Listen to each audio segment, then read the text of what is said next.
भगवते वासुदेवाय। ॐ नमो भगवते वासुदेवाय। नारायणं नमस्कृत्य नरं चैव नरोत्तमं देवीं सरस्वतीं व्यासं ततो जयमुदीरयेत्। नष्टप्रायेषु भद्रेषु नित्यं भागवत सेवया भगवत्युत्तमश्लोके भक्तिर्भवति नैष्टिकी। कृष्णाय वासुदेवाय देवकी नन्दनाय च नन्दगोपकुमाराय गोविन्दाय नमो नमः। ॐ ज्ञानतिमिरन्धस्य ज्ञानाञ्जनशलाखया चक्षुरुन्मिलितं येन तस्मै श्रीगुरवे नमः। श्रीचैतन्यमनोभीष्टं स्थापितं येन भूतले स्वयं रूपः कदा मह्यं ददाति स्वपदान्तिकं। वन्देऽहं श्रीगुरून् श्रीयुतपदकमलं श्रीगुरून् वैष्णवांश्च श्रीरूपं साग्रजातं सहगण रघुनाथान्वितं त्वं सजीवं साद्वैतं सावधूतं परिजनसहितं कृष्ण चैतन्यदेवं श्रीराधा कृष्णपादान् सहगण ललिता श्रीविशाखान्वितांश्च। हे कृष्ण करुणा सिन्धु दीनबन्धो जगत्पते गोपेश गोपिका कान्त राधा कान्त नमोस्तुते। तप्त काञ्चन गौरांगी राधे वृन्दावनेश्वरी वृषभानुसुते देवी प्रणमामि हरिप्रिये। वाञ्छाकल्पतरुभ्यश्च कृपा सिन्धुभ्यैव च पतितानां पावनेभ्यो वैष्णवेभ्यो नमो नमः। जय श्री कृष्ण चैतन्य प्रभु नित्यानंद श्री अद्वैत गदाधर श्रीवासदि गौर भक्तवृंद। हरे कृष्णा कृष्णा कृष्णा हरे हरे, हरे राम राम राम हरे हरे। नमो विष्णुपादाय कृष्णप्रेष्ठाय भूतले श्रीमते भक्तिवेदांत स्वामिनिति नामिने। नमस्ते सारस्वती देवे गौरवाणी प्रचारिणे निर्विशेष शून्यवादी पाश्चात्य देशतारिणे। हरे कृष्ण। गौरांगा सभी को स्वागत है।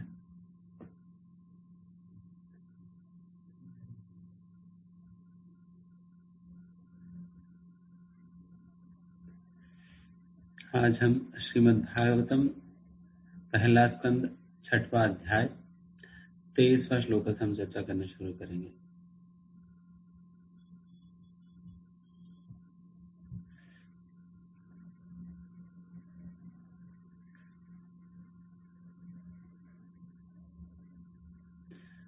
सत्सेवया दीर्घयापि जाता मयि दर्द्रिदा मतिः हित्वा वध्यमिमं लोकं गन्तामज्जन्नतजनतामसि।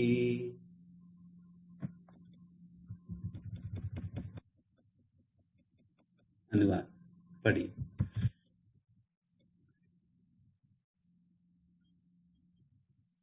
अनुवाद पढ़िए प्रभु।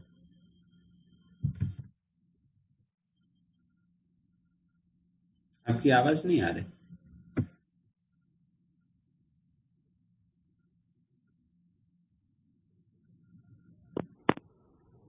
प्रभु जी आवाज। हाँ अभी आ रहे हैं, अभी आ रहे। कुछ काल तक ही सही परम सत्य की सेवा करने से भक्त मुझ में दृढ़ एवं अटल बुद्धि प्राप्त करता है। फलस्वरूप वह वर्तमान सोचनीय भौतिक जगतों को त्यागने के पश्चात दिव्य जगत में मेरा पार्षद बनता है। तात्पर्य पढ़ूं प्रभु जी? नहीं। परम सत्य की सेवा करने का अर्थ है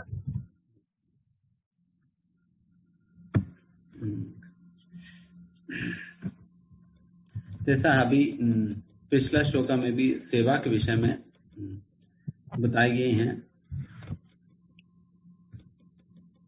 और इस श्लोका में भी सेवा के विषय में वर्णन है। जैसे पिछले श्लोका में प्रभुपाद जी आखिर में लिखते हैं, By intense service of the Lord, one can experience the presence of the Lord transcendentally.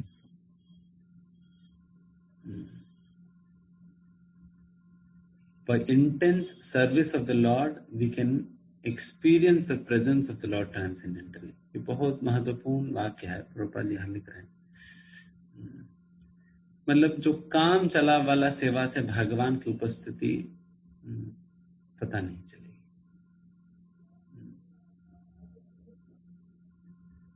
मतलब ठीक है, करना है, हमें दी गई है सेवा, कैसे भी करके निपटा लेते हैं, तो वैसा सेवा से नहीं होने वाले। प्रभुपाद जी इसलिए स्पेशली प्रभुपाद जी जो एडजेक्टिव्स उपयोग करते हैं ना, कोई भी वर्ड को डिस्क्राइब करने के लिए, वर्ब को डिस्क्राइब करने के लिए, वो पकड़ना है हमें। तो यहाँ पर जैसा कि यहाँ पर प्रभुपाद जी कह रहे, सेवा कोई साधारण सेवा नहीं है, बल्कि इंटेंस सर्विस है, जहां पर व्यक्ति बिल्कुल जी जान लगाकर जब सेवा करता है, एंड उस सेवा को सही प्रकार से करने के लिए चाहे कुछ भी हो वो करने के लिए तैयार है।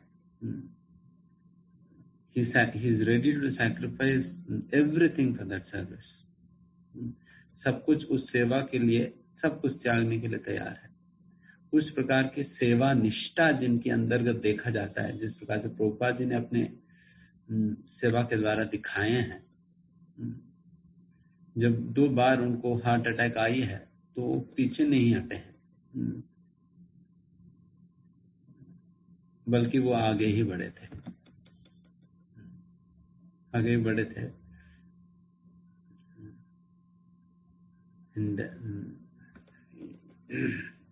मतलब यमुना देवी माता जी, एक बार प्रभुपाद जी ने ट्रेन में माता से पूछा कि मुझे गरम चावल खाने की इच्छा है, तो माता जी ने वहां पर झगड़ा करके अरेंज करी प्रभुपाद जी के लिए। और एक समय पे प्रभुपाद जी दिल्ली होते हुए गुजर रहे थे, दिल्ली। फिर वहां पर कुछ प्रभुपाद के शिष्य थे। फिर प्रभुपाद ने कहा कि मतलब इस प्रकार से यहाँ पर एक कांटेक्ट है, तो आप लोग चाहिए तो यहाँ उतर के प्रचार में जा सकते हैं। उन लोगों को पहले से कोई तैयारी नहीं, कुछ बोला गया नहीं, कुछ भी नहीं। दिल्ली स्टेशन पे ट्रेन रुकी है तो उसी समय बात हो रही थी। एंड प्रभुपाद जी कहने पे वो लोग उतर भी गए, उतर गए वही का वही, न कोई न कुछ भी, मतलब कोई प्लानिंग नहीं है, बस प्रभुपाद जी ने चाहा फिर उतर गए।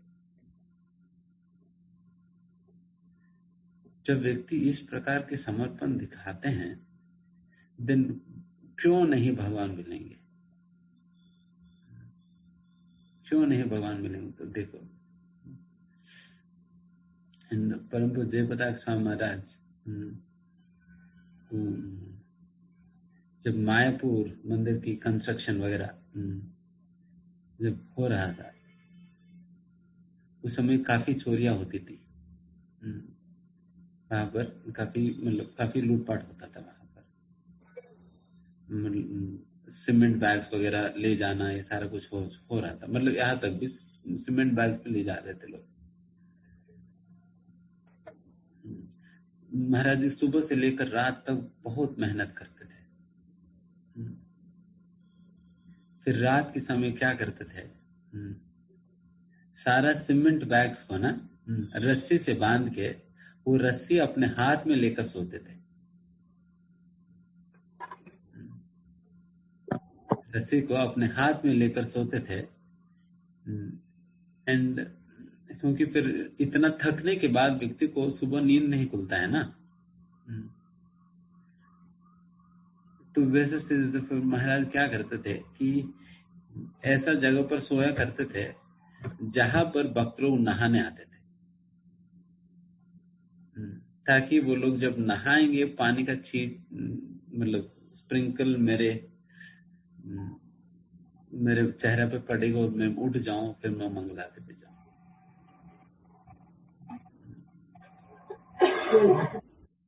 तो ये मतलब असलियत में देखा जाए, मतलब देखिए कितना समर्पण के साथ ये सभी लोग करे हैं प्रभुपाद जी की सेवा, एंड प्रभुपाद जी ने भी किया है। तो जब इस प्रकार की इंटेंस लेवल की जब सेवा होती है, देन उन्हें जैसे प्रभुपाद ने यहाँ पर कहा, they can transcendentally feel the presence of the Lord. ये बिल्कुल सच वाक्य है।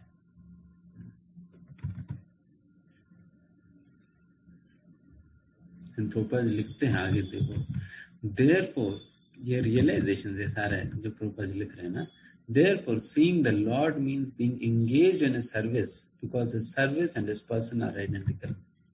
इसलिए भगवान को देखने का असली मतलब यह है कि निरंतर रूप से भगवान की सेवा में लगना। जो व्यक्ति इस इंटेंस लेवल पर हमेशा भगवान की सेवा में लगे रहते हैं, उन्हें निश्चित रूप से भगवान के दर्शन होते हैं। The sincere devotee should go on with the sincere service of the Lord. इसलिए जो गंभीर भक्त है वो निश्चित रूप से चाहे कुछ भी हो जाए उनके जीवन में, वो सेवा को लेकर ही चलेगा, सेवा को कभी नहीं छोड़ेगा। इस प्रकार की निष्ठा और स्थिरता हम आचार्यों में हम देखते हैं। कितने कितने अड़चन आते हैं जीवन में, बट फिर भी हिलते नहीं है अपनी स्थिति से। एंड असलियत में वैसे ही लोग इस्कॉन में टिकने वाले हैं, जिन्होंने ठान लिया कि चाहे कुछ भी हो जाए मैं हिलूंगा ही नहीं यहाँ से। मुझे भक्ति करना है, मुझे प्रभुपाद जी का आश्रम में रहना है, भक्तों की संगति में मुझे भक्ति करनी है। तो उस प्रकार की स्थिरता हम भक्तों में लानी चाहिए। एंड फिर प्रभुपाद लिखते हैं, the Lord will give proper direction as to how and where it has to be done. अगर इस प्रकार की एक सिंसियर इच्छा जब व्यक्ति के हृदय में जागृत होता है, देन वैसा व्यक्ति को चाहे पता भी ना हो सेवा किस प्रकार से करनी चाहिए, क्या करनी चाहिए, नहीं भी पता हो, भगवान स्वयं उन्हें उस प्रकार की ज्ञान और बुद्धि देंगे जिससे वो खुद ही समझ में आएगी क्या करना क्या नहीं करना। इसलिए प्रभुपाद जी कहा करते थे कि train the devotees to become sincere, need not train them in any techniques। किसी प्रकार का टेक्निक सिखाने की जरूरत नहीं है। पुस्तक वितरण कैसे करे, ये सेवा कैसे करे, वो कैसे करे, रादर उनको सिंसियर बनाएंगे तो देन व्यक्ति जब इतना सिंसियर होगा देन फिर परमात्मा ही उनको सारी चीजें सिखाएंगे। अगर गुरु किसी भी मतलब गुरु के अवेलेबिलिटी नहीं भी होने पर परमात्मा सिखाएगी। बस इस प्रकार की सिंसियर इच्छा हृदय में होनी, सेवा मुझे करनी है करके। इसलिए जब भी हमें सेवा का मौका मिलता है, हम उसी प्रकार से हमें ग्रहण करनी चाहिए कि भगवान के दर्शन, साक्षात दर्शन प्राप्त करने की मुझे मौका मिल रही है। तो प्रभुपाद ने यहाँ पर यही लिखा है, सेवा के द्वारा ही आपको भगवान की साक्षात दर्शन हो पाएगी। इसलिए उस भावना के साथ हमें सेवा लेनी है और वो करनी भी है। और आज सेवा के विषय में ही कई बातें चर्चा होगी।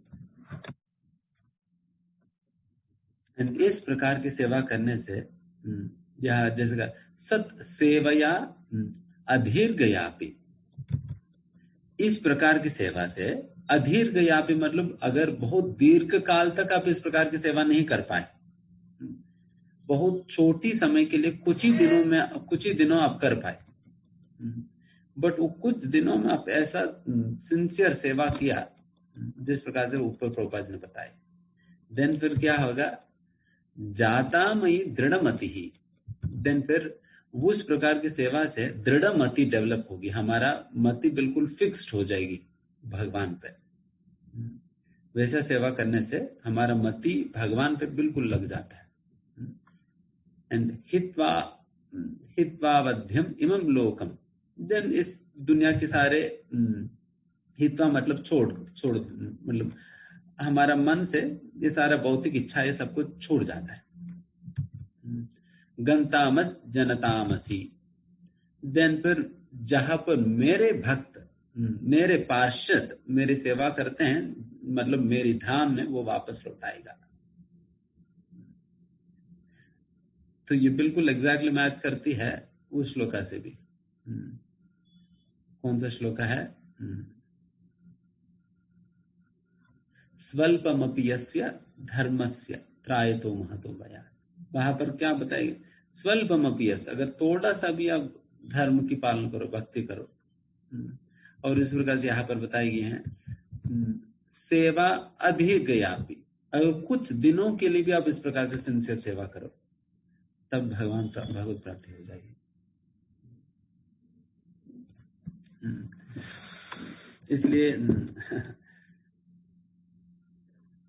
इसलिए भागवत में एक श्लोका आता है, उस श्लोका में मुझे याद नहीं श्लोका, उस श्लोक में कहा जाता है कि इतना दीर्घ काल तक जीने का क्या फायदा है, एक पेड़ भी तो सैकड़ों साल तक जीती है, उतना सालों तक जीने का क्या फायदा, बल्कि इस प्रकार की सेवा करके अगर कुछ दिनों के लिए जी सके फिर भी बहुत भाग्यशाली है। कुछ दिनों के लिए भी हम जी सके तो आप देखिए जयानंद प्रभु, वो कितना समय जी सके। प्रभुपाद जी से पहले ही वो शरीर छोड़ दिए थे। प्रभुपाद जी के समय ही जुड़े थे और प्रभुपाद जी से पहले ही वो शरीर छोड़ दिए थे। एंड उन्होंने ऐसा समर्पण और सेवा किया कि प्रभुपाद जी स्वयं उनके विषय में कहा कि he is the first saint of ISKCON. ISKCON के पहला सेंट है, जैसा क्रिश्चियंस में होता है ना, saint Teresa, saint Thomas, saint ये, सेंट वो करके, उस प्रकार से प्रभुपाद उस समय कहा he is the first saint of ISKCON. कुछ साल पहले उनको कृष्ण कौन है करके भी पता नहीं था, तो कहां से कहां पहुंच गए।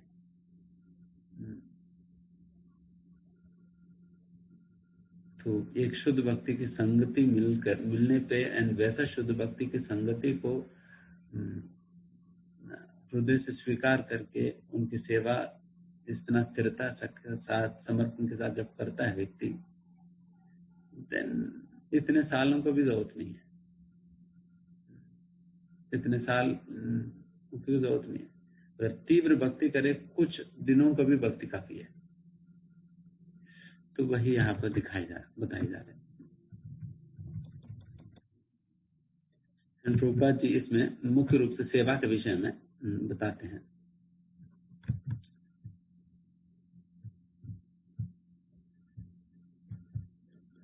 प्रभुपाद जी कहते हैं इस प्रकार की सेवा जो है, हमें गुरु की निर्देशन में हमें उस सेवा की अभ्यास करनी चाहिए। One should receive training how to serve the Lord. वो सेवा हम कई सही प्रकार से कैसे करें, उसका हमें ट्रेनिंग लेना चाहिए। ये प्रभुपाद लिखते हैं। And by such training, even for some days, अगर कुछ दिनों के लिए भी उस प्रकार से हम ट्रेनिंग ले सके, the neophyte devotee gets intelligence in such transcendental service which leads him ultimately to get free from perpetual inhabitation in the material worlds and to be promoted to the transcendental world to become one of the liberated associates of the Lord in the kingdom of God. अगर उस प्रकार की training अगर कुछ दिनों के लिए भी हम गुरु के निर्देशन में अभ्यास करें एंड फिर उस सेवा को हम अपना आजीवन भर हम उसका पालन करें, फिर निश्चित रूप से भगवत धाम की प्राप्ति होगी करके यहाँ पर भगवान कह रहे, प्रभुपाद जी बता रहे मत जना मेरी पार्षदों के पास आप वापस लौटोगे।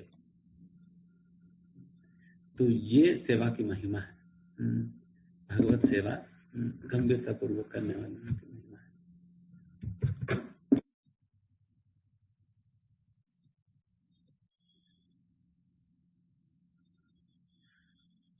नेक्स्ट, मतिर्मयि निबद्धेयं न विपद्येता कर्हिचित् प्रजा सर्ग निरोधेपि स्मृतिश्च मद अनुग्रहात्।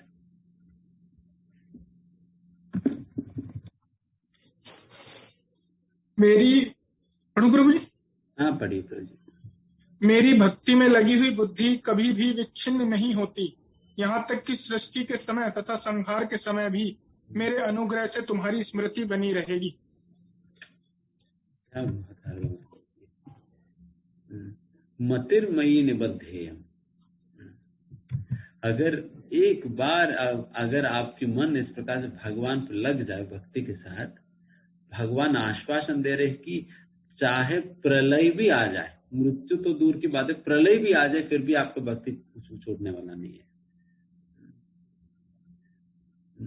सृष्टि प्रलय के समय सब कुछ खत्म हो जाती है,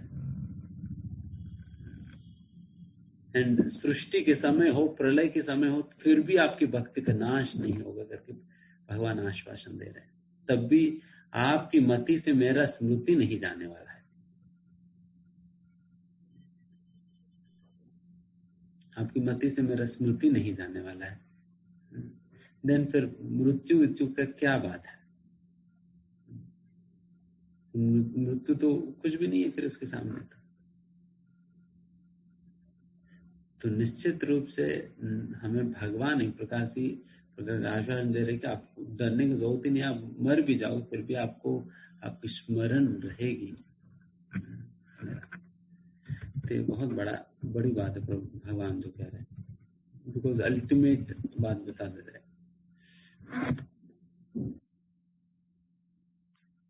प्रभुपाद जी बताते हैं कि क्योंकि भगवान स्वयं शाश्वत होने के कारण उनके लिए की गई भक्ति या सेवा वो भी शाश्वत रहता है। क्योंकि भगवान शाश्वत है, इसलिए उनके प्रति जो भी आप सेवा करो वो शाश्वत के काल के लिए रहता है। उद्धव जी जो कारण बताते हैं क्यों कृष्ण को ही अपने स्वामी के रूप में स्वीकारना चाहिए, बाकी अन्य किसी को क्यों नहीं, इसके विषय में हम पिछले हफ्ते पे हमने बताया, एक कारण बताया, संरक्षण। पूर्ण रूप से संरक्षण केवल भगवान ही प्रदान कर सकते हैं, और कोई हमें पूर्ण रूप से संरक्षण ना कोई हमारा भाई बंधु हो, ना कोई मिलिट्री हो, ना कोई प्रधानमंत्री हो, कोई भी हमें पूर्ण रूप से संरक्षण प्रदान नहीं कर सकते हैं भगवान के सिवा। इसलिए वैसा संरक्षण प्रदान करने वाला भगवान को ही हम अपने स्वामी के रूप में स्वीकार करनी चाहिए, और वैसा स्वामी का दास बननी है। क्योंकि हर कोई चाहता है ना, एक स्त्री भी किसी व्यक्ति को अपने पति के रूप में छोड़ने के पहले वो देखती है कि ये मेरा भरण पोषण कर सकता है या नहीं, मेरा संरक्षण करेगा या नहीं, है ना। भर्ता शब्द का ही अर्थ है मेंटेनर। जैसे भगवद्गीता में आता है भर्ता शब्द, तो भर्ता कहा जाता है ना हस्बैंड को, मेंटेनर है। तो she sees whether he is capable of maintaining me और नॉट। देन उसी प्रकार से जब स्वामी को भी छूना जाता है, देन देखा जाता है कि ये व्यक्ति मेरा संरक्षण करेगा, पालन कर सकेगा या नहीं। तो वैसा बिल्कुल सक्षम, एकमात्र सक्षम व्यक्ति है भगवान। उन्हें छोड़कर कहाँ भटक रहे हैं। तभी यहाँ पर दूसरी कारण बताए जा रहे हैं। दूसरी कारण ये है कि किसी का भी आप सेवा करिए, कोई भी क्यों ना हो, वो सेवा की मूल्य खत्म हो जाती है जैसा आप मर जाएंगे, जैसा वो मर जाएगा, या नहीं तो वो भूल ही जाएगा। कई बार होता है ना, हम किसी का बहुत मेहनत से सेवा किया और पता चला कुछ दिनों के बाद वो भूल ही गया और उल्टा सीधा हमें कहते हैं। फिर हम याद दिला, अरे प्रभु जी आप भूल गए कि मैं उस दिन आपकी इतना इतना सेवा किया था, आप वो सारा कुछ भूल कर अभी मुझे गाली दे रहे हैं।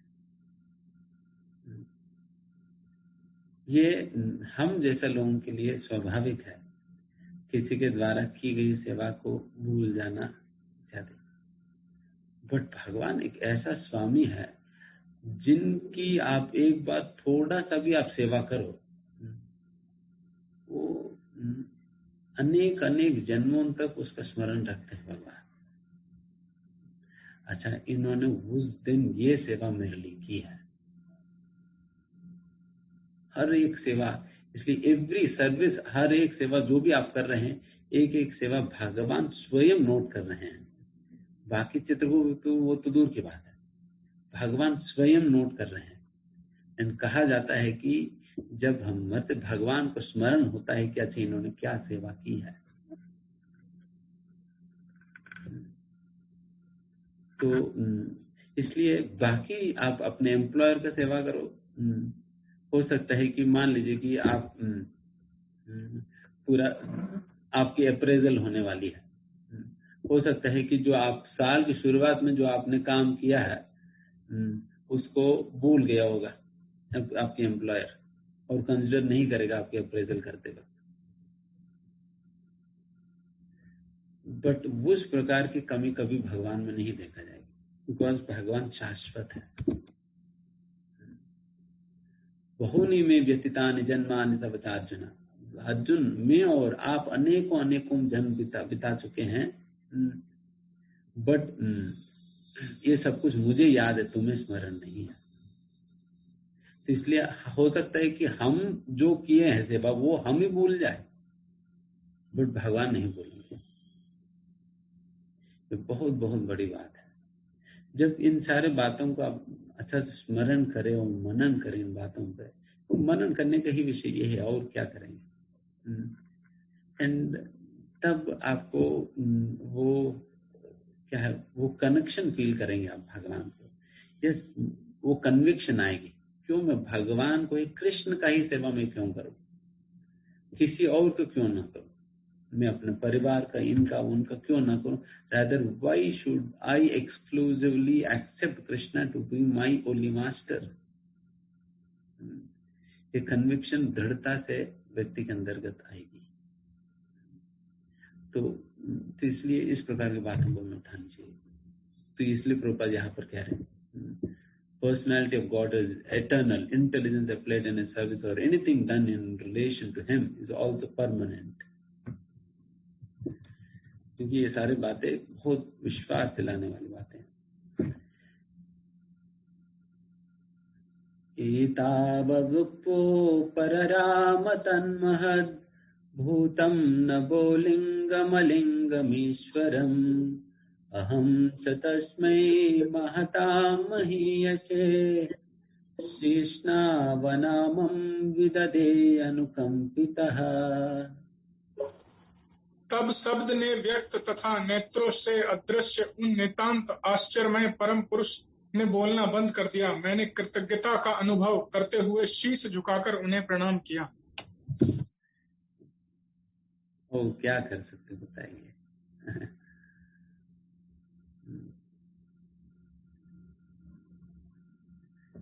जैसे यहाँ पर नारद मुनि भगवान की अनुकंपा को देखकर तो पता नहीं चलो क्या करूं, क्या करके मैं इनकी कृतज्ञता में अपनी कृतज्ञता व्यक्त करूं। दिन फिर नारद मुनि खुद झुककर भगवान को प्रणाम कर रहे हैं। एग्जैक्टली जब हम प्रणाम करते हैं इसी प्रकार से करनी चाहिए।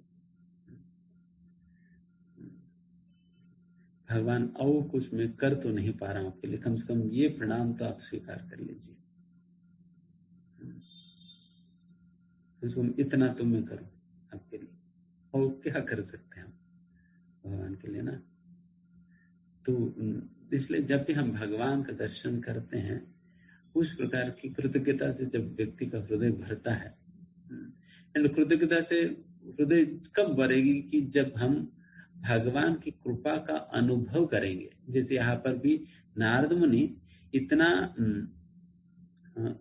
मतलब देख रहे कि भगवान की अनुकंपा किस प्रकार से उनके ऊपर आ रही है, और इतना अनुकंपा अपने ऊपर आते हुए देखकर फिर नारद मुनि को कुछ और कर नहीं पाया, केवल अभी प्रणाम करके भगवान को प्रणाम अर्पण कर रहे हैं।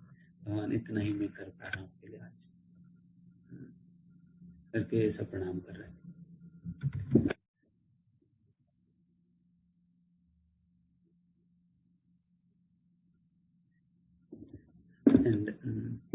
आज सेवा के विषय में और नाम जप के विषय में भी कई बातें चर्चा होगी।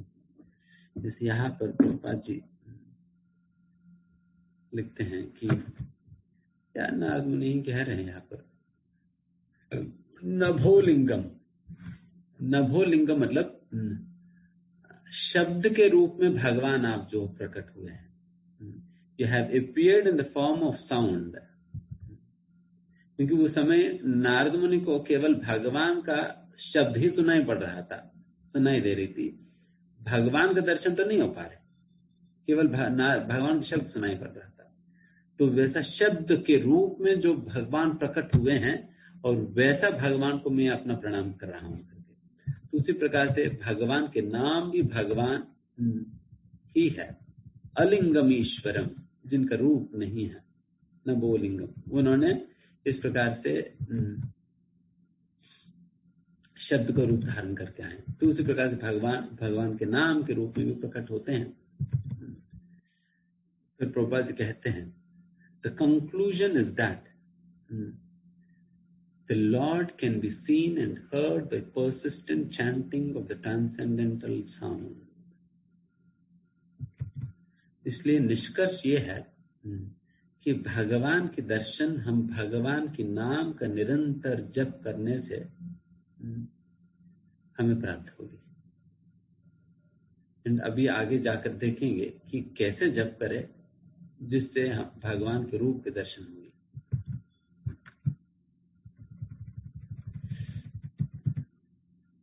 नामानि अनन्तस्य हतत्र पप्पतन् गुह्यानि भद्राणि कृतानि च स्मरन् गां पर्यतं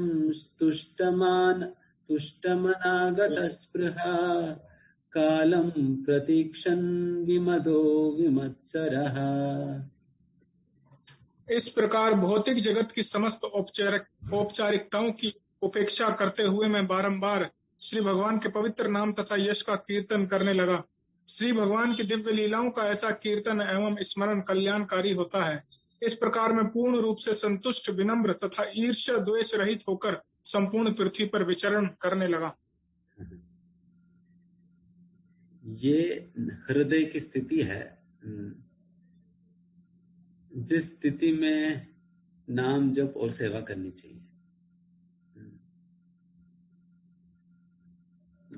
This shloka defines the state of heart in which a person is supposed to serve and chant the names of the Lord. बताए जा रहे हैं। क्या हो गया है?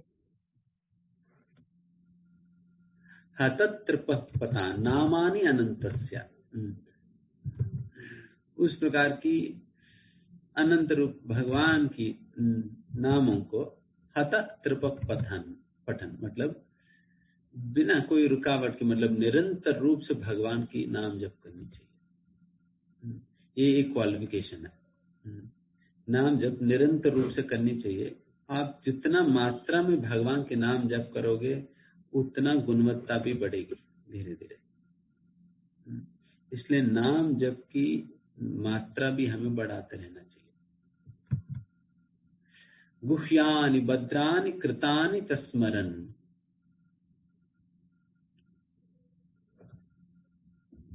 so chanting and removing transcendent past tense of the Lord are all benedictory.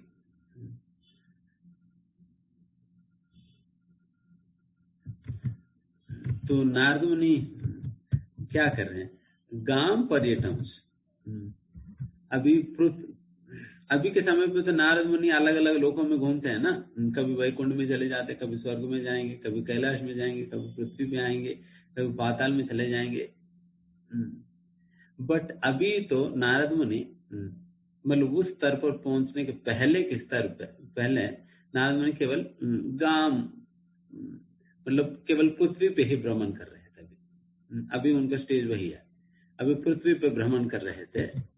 जैसा आप लोग भी अभी पृथ्वी में भ्रमण करके प्रचार करते हैं ना, उसी प्रकार से ये पहला स्टेज है। फिर बाद में आपको भी वैसा शरीर मिल जाएगी नारद मुनि जैसा, देन आप लोग भी स्वर्ग वर्ग पे जाएंगे, कहीं पर भी जाकर भगवान के नाम कीर्तन कर सकते हैं।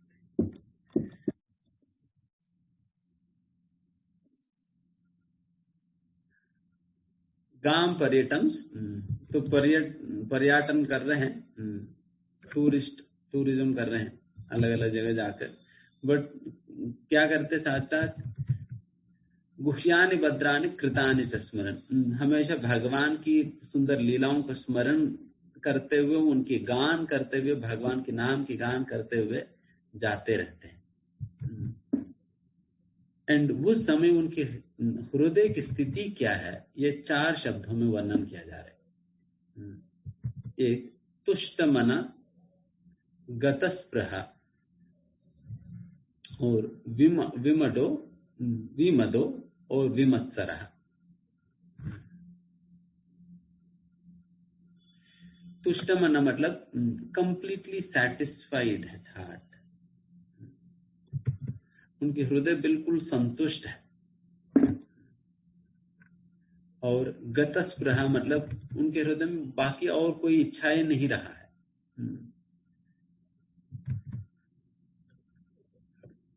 एंड विमदो मतलब किसी भी प्रकार का घमंड नहीं है उनमें, मैं इतना बड़ा भक्त बन गया हूं, मैं भौतिक जीवन में इस प्रकार की स्थिति में हूं, या उस प्रकार की किसी प्रकार का घमंड नहीं है। और विमत्सरः, किसी से ईर्ष्या भी नहीं करते हैं। तो इस प्रकार से घमंड नहीं होनी चाहिए, ईर्ष्या भी नहीं होनी चाहिए, और संतुष्ट होना है हमें। एंड फिर किसी भी प्रकार का भौतिक इच्छाएं नहीं होनी है। जब ये 4 चीजें होंगी, देन हम आराम से नाम जप कर पाएंगे। जैसा नारद मुनि बिल्कुल आनंद में घूमते हुए कर रहे हैं ना नाम जप। नहीं तो हमेशा कुछ न कुछ मतलब मन में रहता है कि अच्छा मुझे ये करना है, मुझे वो करना है, हमेशा इसी प्रकार की एंजाइटी रहता है हमेशा हमारे में। बट नारद मुनि इन सारे ऑब्लिगेशन से मुक्त हो चुके हैं, मुझे और कुछ करना ही नहीं है। आगे और आएगी उसके विषय में वरना। यहाँ पे प्रभुपाद जी कहते हैं, such a devotee after his initiation by the Lord or his bona fide representative takes very seriously chanting of the glories of the Lord and traveling all over the world so that others may also hear the glories of the Lord. जो असलियत में जो भक्त है वो दीक्षा प्राप्त करने के बाद नाम जप को बहुत गंभीरता पूर्वक लेकर नाम जप करेगा। दीक्षा लेने के बाद और गंभीरता हमें अपने अंदर लानी चाहिए नाम जप के लिए। बिकॉज प्रभुपाद जी कहते हैं एक जगह पर कि हरे कृष्ण महामंत्र तो अपने आप में बहुत शक्तिशाली है, बट वही हरे कृष्ण महामंत्र जब गुरु की मुख से हम स्वीकार करेंगे,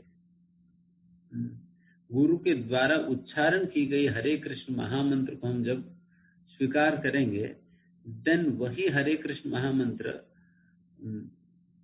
और ज्यादा शक्तिशाली बन जाती है, और ज्यादा शक्तिशाली बन जाती है। तो इसलिए दीक्षा लेनी ही चाहिए निश्चित रूप से। एंड फिर लेने के बाद हमें और गंभीरता भी बढ़ानी चाहिए, दोनों ही होनी चाहिए। दीक्षा लेना भी चाहिए और गंभीरता भी बढ़ानी चाहिए।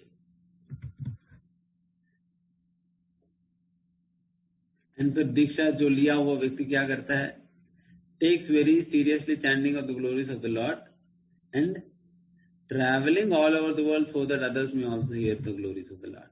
ऐसा नहीं घर पे बैठे बैठे माला कर रहे हैं, नहीं, तो प्रचार भी करो, प्रचार भी करना होगा।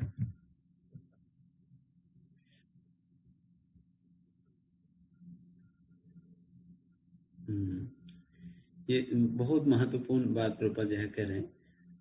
सच devotees have no desire for material gain, उनका कोई और भौतिक लाभ की इच्छा नहीं है।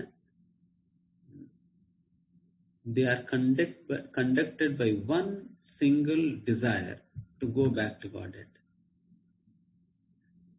उनका सारा का सारा जीवन में हर एक कार्य बस इस एकमात्र इच्छा के ऊपर टिकी है। इसी इच्छा के ऊपर ही बाकी उनके जीवन में जो भी कार्यकलाप, डिसीजन, जो कुछ भी करता है, इसी के ऊपर। क्या इच्छा है? भगवत धाम वापस लौटने की। उनके अंदर कोई और प्रेरणा नहीं, कोई और इच्छा नहीं, कुछ नहीं। भगवत धाम लौटने की, गुरु को प्रसन्नता की इच्छा, बस यही है। इसी की इच्छा के आधार पर वो जो भी डिसीजंस लेता है। तो ये हमारा डिसाइडिंग प्रिंसिपल होनी चाहिए। इसलिए जब भी हम कोई भी कार्य करें, हम अपने आप से पूछ सकते हैं। कोई भी डिसीजन आप लेते वक्त अगर आपको कंफ्यूजन हो रहा है, मान लीजिए, क्योंकि हर बार तो ऐसा नहीं होता है कि आप अपने काउंसलर को कॉल करके पूछेंगे या अपना फैसिलिटेटर को पूछेंगे या गुरु को पूछेंगे, हर समय थोड़ी अवेलेबल होंगे। हमें यही प्रश्न पूछना अपने से, क्या ये जो कार्य मैं करने जा रहा हूं या ये जो निर्णय मैं लेने जा रहा हूं, ये निर्णय या कार्य मेरा जीवन की अंतिम लक्ष्य, जो कि गुरु, वैष्णव और भगवान की प्रसन्नता या कृष्ण प्रेम जागृत करना, इसमें ये कैसे मुझे मदद करेगी? फिर इस प्रकार के प्रश्न पूछने पे आपको समाधान मिलेगी कि अच्छा, इस प्रकार से करने पे आपको भक्ति के लिए अनुकूल होगा, ये इस प्रकार से करना आपको भक्ति के लिए प्रतिकूल है। ये जजमेंट आएगी। मोस्टली हमारा जजमेंट इसी के ऊपर आधारित होता है कि मुझे क्या अच्छा लगता है, मेरी इंद्रियों को क्या संतुष्ट कर सकती है, मेरी अहंकार को कौन सा चीज तुष्ट करेगी। देन फिर यहाँ पर मतलब हमारा जीवन कौन सा सिद्धांत के ऊपर चल रही है? आत्मा इंद्रिय प्रीति, आत्म इंद्रिय प्रीति, अपने इंद्रियों को तुष्ट करने की इच्छा के आधार पर चल रहे हैं। बट यहाँ पर कहा जा रहा है कि a devotee's life entire life should be conducted based upon this one single principle. इसी एक सिद्धांत पे उनका सारा जीवन में हर एक निर्णय हो, हर एक कार्य हो, टिके रहना है। वो कौन सा सिद्धांत है? यही है, भगवत धाम मुझे वापस लौटना है, गुरु कृष्ण वैष्णव की प्रसन्नता, कृष्ण प्रेम की प्राप्ति, इस सिद्धांत के ऊपर।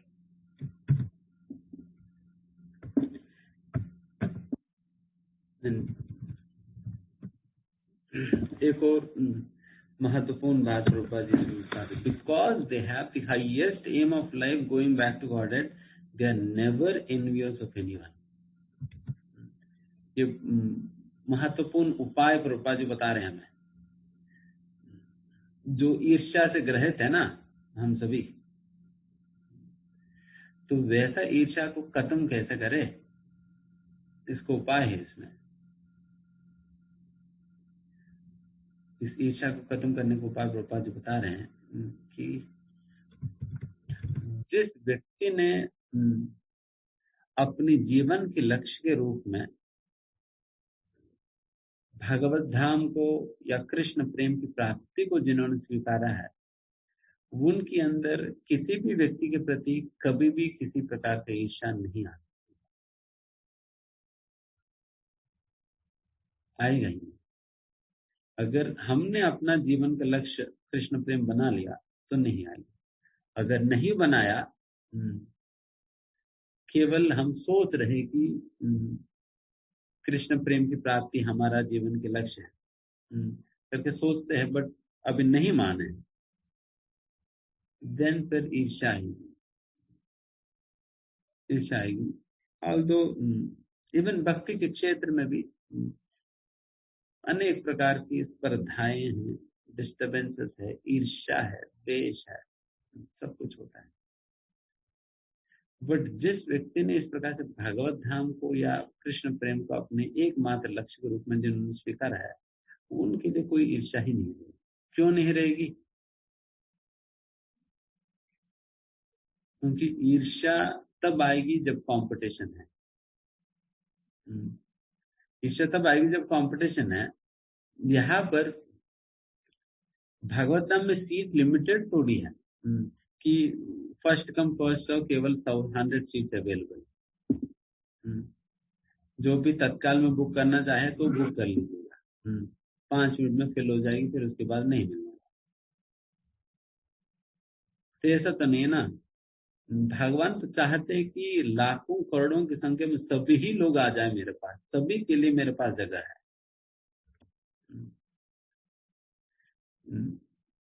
नॉर्मल जगह पर तो अगर किसी को ऑल इंडिया रैंक 1 आता है, देन मुझे नहीं आएगी, सभी लोगों को नहीं आएगी ऑल इंडिया रैंक 1, एक ही व्यक्ति को आएगी। एक व्यक्ति को आए तो मुझे नहीं आएगी। बट आध्यात्मिकता की अद्भुत बात यही है, हम सभी लोग फर्स्ट आते, फिर सभी ही लोग फर्स्ट आ सकते हैं, तो फिर कंपटीशन किस बात?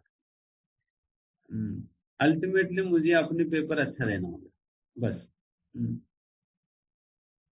मुझे अपने पेपर अच्छा देना होगा, बस।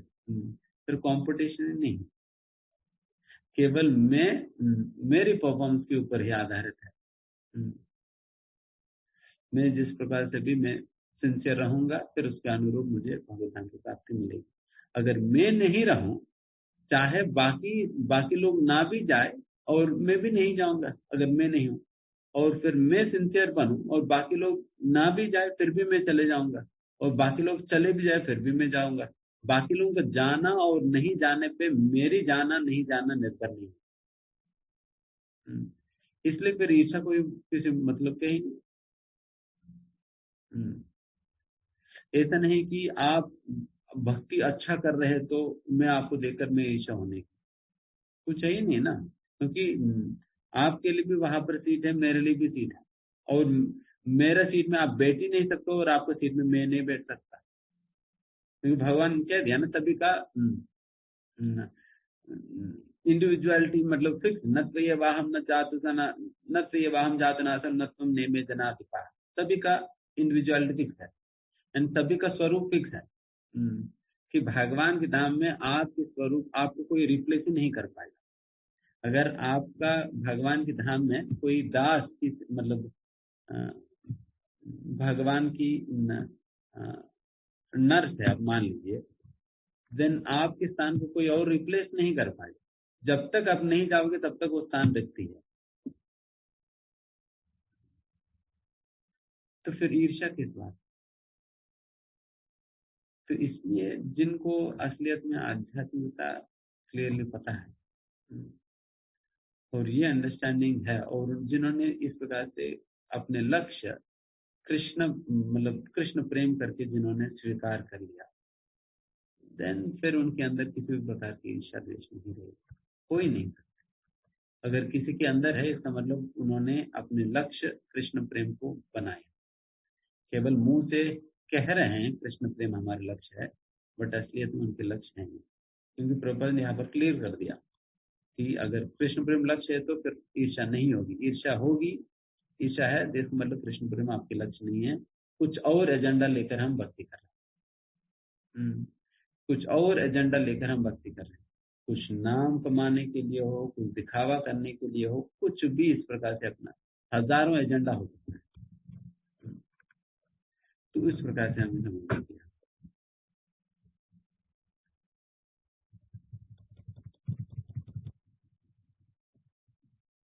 उस प्रकार से कई महत्वपूर्ण तात्पर्य है प्रभुपाद जी का। आगे, एवं कृष्णमतिर्ब्रह्मन् न सक्तश्चामलात्मनः काल प्रादुरभूत काले तदित्सौदामनी यथा।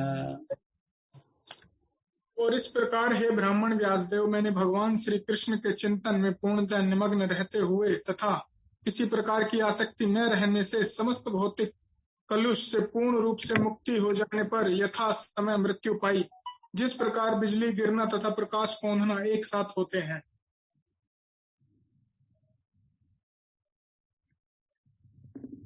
यहाँ पर नारद मुनि अपने सारे आसक्तियों को और इच्छाओं को कैसे त्याग पाए, जैसे यहाँ पर कह रहे हैं, एवं कृष्ण मते ब्रह्मन, हमेशा भगवान को अपनी मति में धारण करने के कारण, या अब भगवान के विषय में हमेशा स्मरण चिंतन करने के कारण फिर उनके सारे आसक्तियां इच्छाएं सारा कुछ खत्म हो गया। इसी प्रकार से जितना हम भगवान के स्मरण कर सकेंगे फिर उतना हम अपने भौतिक इच्छाओं से आसक्तियों से मुक्त हो सकते हैं।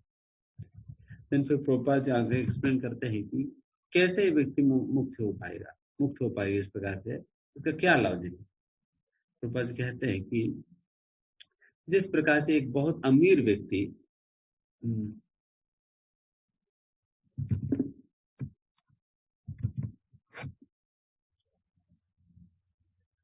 जैसे मान लीजिए कि मैं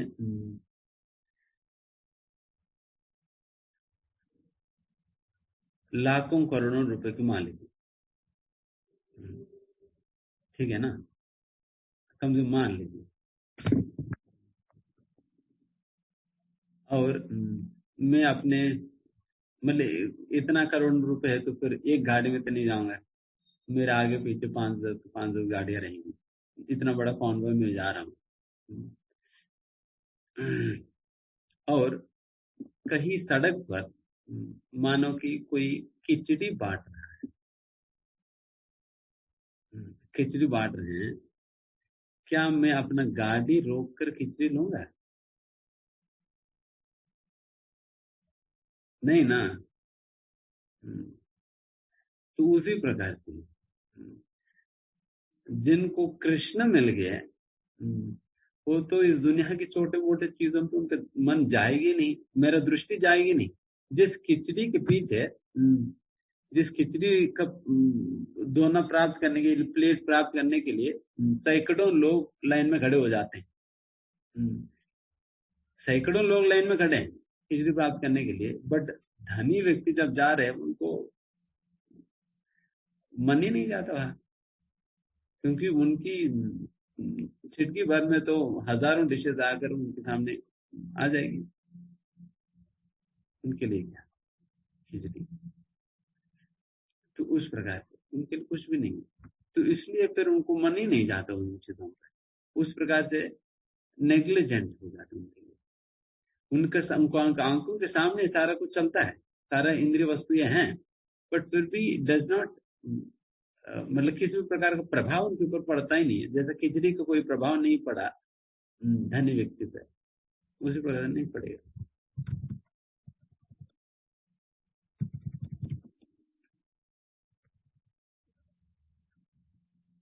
एंड यहाँ पर जैसा कह रहे नारद मुनि को मृत्यु कैसे प्राप्त हुआ, जैसा as lightning and illumination occur simultaneously, जैसा मेघों की जब बादल की गर्जना जब होती है ना, तब क्या होता है, तब लाइटिंग भी आता है और साउंड भी आता है ना, दोनों साइमल्टेनियस होता है। तो उसी प्रकार से ही, या लाइटिंग भी आता है और फिर सब कुछ दिखने भी लगता है हमें। जैसे कई बार ना, अभी बारिश ही हो रहा है कल के दिन में, तो बिल्कुल अंधेरा हो जाता है ना बारिश के समय, पावर भी चलेगा, बिल्कुल अंधेरा हो, कुछ दिख नहीं रहा है। फिर जब भी मेघों की गर्जना होगी एंड फिर लाइटिंग आता है, लाइटिंग आने के साथ साथ हमें यहाँ पर सब कुछ दिखने भी लगता है। दोनों साइमल्टेनियसली होता है। उसी प्रकार से ही नारद मुनि का जीवन में भी ये दोनों चीज साइमल्टेनियसली हुआ। क्या हुआ? नारद मुनि इस भौतिक दुनिया को भी छोड़ दिए एंड भगवत धाम की प्राप्ति करके और फिर वहां पर आध्यात्मिक शरीर का भी प्राप्ति कर लिया। यहाँ पर भौतिक शरीर छोड़ दिए, फिर वहां पर आध्यात्मिक शरीर का भी प्राप्ति किया। दोनों साइमल्टेनियसली हुआ।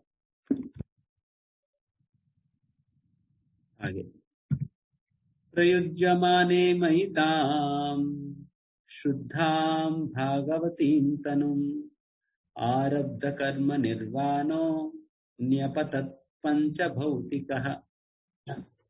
श्री भगवान के पार्षद के लिए उपयुक्त दिव्य शरीर पाकर मैंने 5 भौतिक तत्वों से बने शरीर को त्याग दिया और इस प्रकार कर्म के सभी अर्जित सकाम फल समाप्त हो गए। इसलिए भक्त जब कोई शरीर छोड़ते, कोई दुखी होने का कोई जरूरत ही नहीं है। पंच तत्वों से बना हुआ सड़ा हुआ शरीर छूट जाता है, जो वैसे ही भौतिक दुनिया में सड़ता है अनेक बीमारियों के साथ, वैसा शरीर सड़ा हुआ शरीर छूट के जैसे यहाँ पर कहा जा रहा है दिव्य शरीर की प्राप्ति हुआ है नारद मुनि को। जो भौतिक पंचभूतों से बना हुआ शरीर छूट गया और दिव्य शरीर की प्राप्ति हुआ। इनके प्रभुपाद जी ये दिव्य शरीर का क्या लक्षण है तात्पर्य में बताते हैं। प्रभुपाद जी कहते हैं दिव्य शरीर में 3 प्रमुख लक्षण है। ये में भी आप हिंदी में पढ़िए, दूसरा सेंटेंस पढ़िए। ये दिव्य शरीर पाकर मैंने 5 भौतिक तत्वों से बने, नहीं दूसरा सेंटेंस तात्पर्य में। अच्छा तात्पर्य, ठीक है। अतः श्री नारद मुनि ने जो ही भौतिक शरीर त्यागा उन्हें आध्यात्मिक शरीर प्राप्त हो गया। यह दिव्य शरीर भौतिक आसक्ति से मुक्त और 3 प्रधान दिव्य गुणों से युक्त होता है। ये हैं शाश्वतता, भौतिक गुणों से मुक्ति तथा सकाम कर्मों में फल से मुक्ति।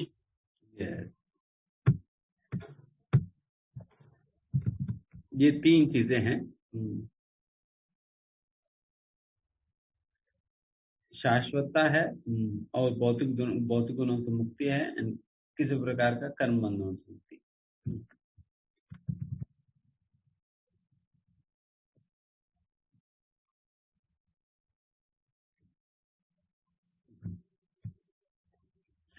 देखिए कर्म बंधन कोई साधारण बंधन नहीं है।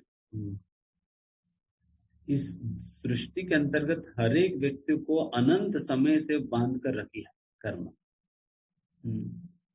प्रभुपाद जी इस तात्पर्य में ब्रह्म संहिता को बताते हैं कि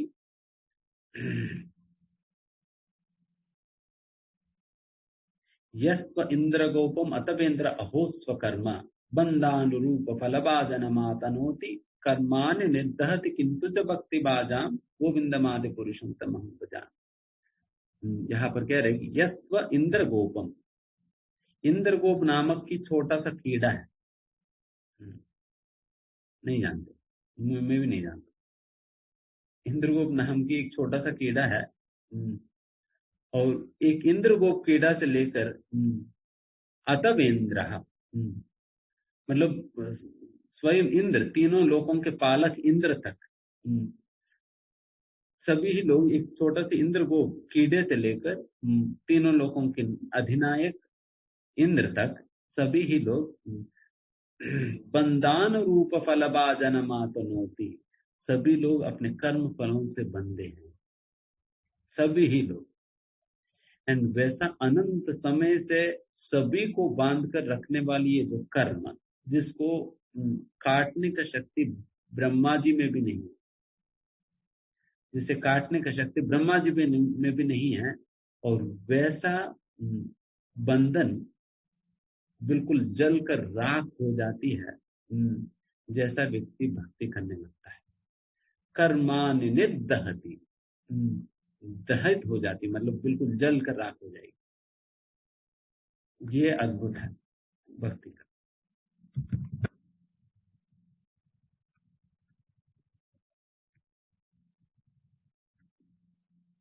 कल्पांतर इदम आदाय शयाने अंभसी उदन्वतः शिशयिशोर अनुप्राणम विविशे अंतरहम विभो।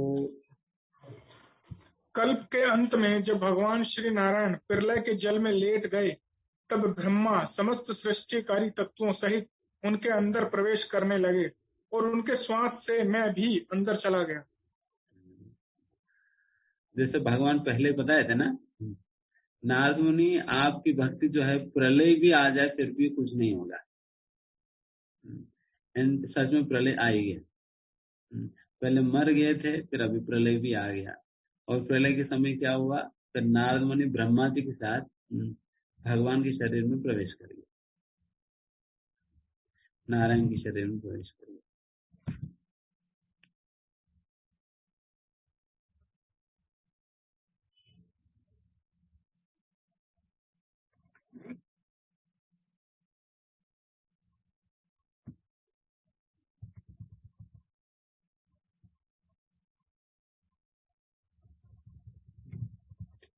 सहस्रयुग पर्यन्ते उत्तायेदं सुसृक्षतः मरीचिमिश्रा ऋषयः प्राणेभ्यो अहं च जग्निरे।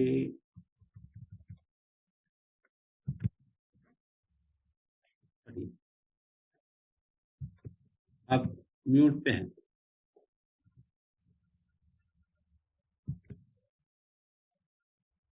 4 अरब 30 करोड़ सौर वर्षों के पश्चात जब श्री भगवान की इच्छा से ब्रह्मा पुनः सृष्टि करने हेतु जागे, तब मरीचि, अंगिरा, अत्रि इत्यादि सभी ऋषि श्री भगवान के दिव्य शरीर से उत्पन्न हुए और उन्हीं के साथ साथ मैं भी प्रकट हुआ।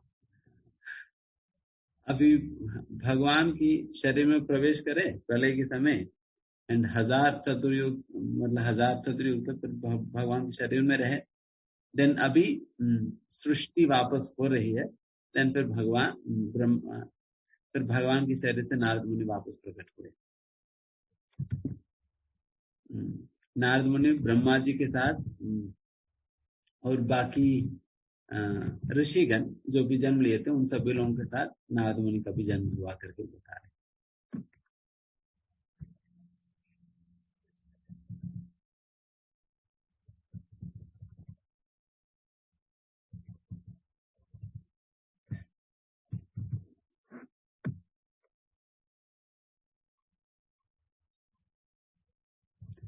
अंतर्बहिश्च लोकां स्त्रीन् पर्येमि अस्कंडितव्रतः अनुग्रहां महाविष्णो अभिघाता गति क्वचित्। तब से सर्वशक्तिमान श्री विष्णु की कृपा से मैं दिव्य जगत में तथा भौतिक जगत के तीनों लोकों में निर्विघ्नता पूर्वक सर्वत्र विचरण करता हूँ। ऐसा इसलिए है क्योंकि मैं श्री भगवान की अविच्छिन्न भक्ति में सेवा में स्थिर हूँ। कैसे भक्ति है? अस्कंडित व्रता। किस प्रकार खंडन नहीं है उस भक्ति में। अप्रतिहता, अस्कंडिता। एंड वैसा भक्ति करने से क्या हुआ, उनको दिव्य शरीर की प्राप्ति हुई भगवान की कृपा से। एंड फिर पहले तो केवल भूमि में ही भ्रमण कर रहे थे, उनकी क्वालिफिकेशन देखकर उनको वीसा मिल गया। अभी आपको इंटरनेशनल ओपन वीसा है, जहां जाना है जाओ।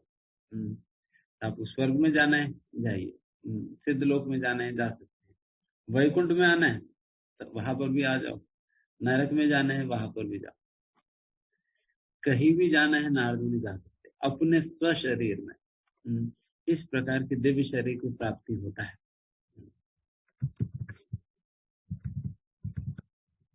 वही है कि बिना टिकट के जाते हैं, तो आपको भी अगर फ्री में ट्रैवल करना है तो नारद मुनि बन जाइए, तो तीनों लोकों में जा सकते हैं। ठीक, मतलब हमारा इन वैज्ञानिकों को कितना पैसा खर्च करना पड़ता है ना, नजदीक से नजदीक ग्रह पे जाने के लिए कितने हजारों करोड़ों रुपए खर्च करके जाना पड़ता है। नारद मुनि तो फ्री में जाते हैं, और वो भी मन की गति से। मन की गति से। अभी नारद मुनि सोचेंगे मैं अभी पृथ्वी पे खड़े होकर सोचे मुझे वैकुंठ में जाना है, फिर अगले क्षण वैकुंठ में। इतना कौन जा पाएगा?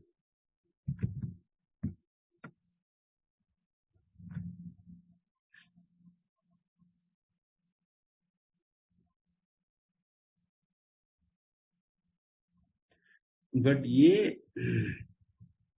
ऋषि जन जो प्रकट हुए हैं, उन्हें तो नारद मुनि की तरह उस प्रकार की मतलब उस प्रकार की क्षमता प्राप्त नहीं है जिस प्रकार के नारद मुनि का है। ये नरसिंह पुराण के अंतर्गत बताई गई, प्रभुपाद जी बता रहे। क्योंकि नारद मुनि खास करके हमारे लिए बहुत विशेष है, क्योंकि नारद मुनि ये भक्ति की अवतार है। जैसा ज्ञान की अवतार है कुमार, चतुर्कुमार, वैसे भक्ति की अवतार है नारद मुनि। नारद मुनि का एक और विशेषता है कि चारों संप्रदाय में कॉमन व्यक्ति नारद मुनि है। चारों संप्रदाय में नारद मुनि आते हैं, चाहे श्री संप्रदाय लीजिए, ब्रह्म संप्रदाय लीजिए, कुमार संप्रदाय लीजिए, रुद्र संप्रदाय लीजिए, चारों की परंपरा में आप देखेंगे तो नारद मुनि आएंगे। सभी का आचार्य है, मतलब सच में जगत गुरु है, इर्रेस्पेक्टिव संप्रदाय।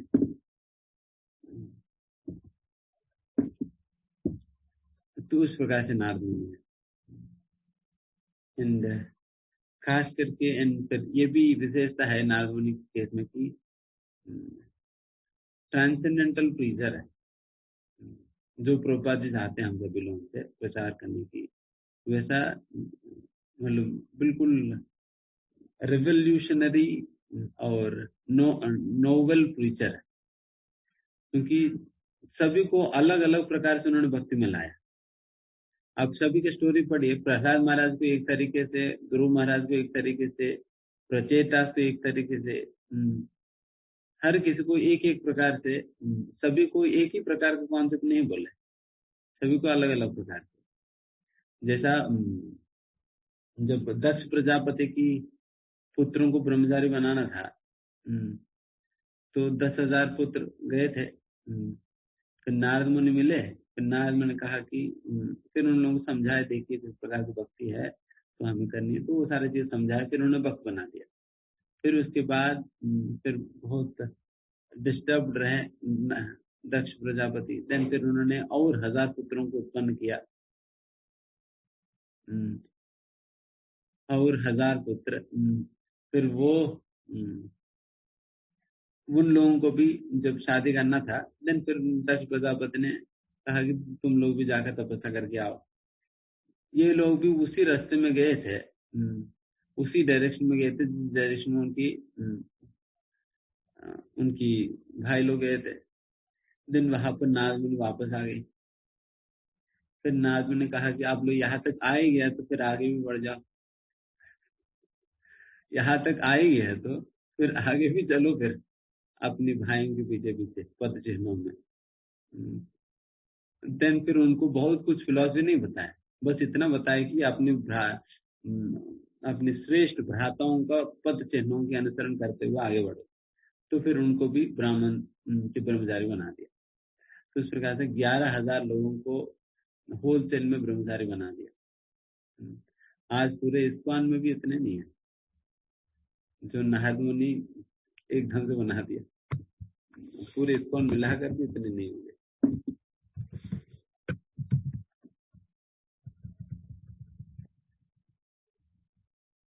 देवदत्तामिमां वीणां स्वर ब्रह्मा विभूषितां मूर्छयित्वा हैकतां गायमानश्चराम्यहम्। और इस प्रकार मैं श्री भगवान की महिमा के दिव्य संदेश का निरंतर गायन करते हुए और इस वीणा को बजाते हुए विचरण करता रहता हूँ, जो दिव्य ध्वनि से पूरित है और जिसे भगवान श्री कृष्ण ने मुझे प्रदान किया था।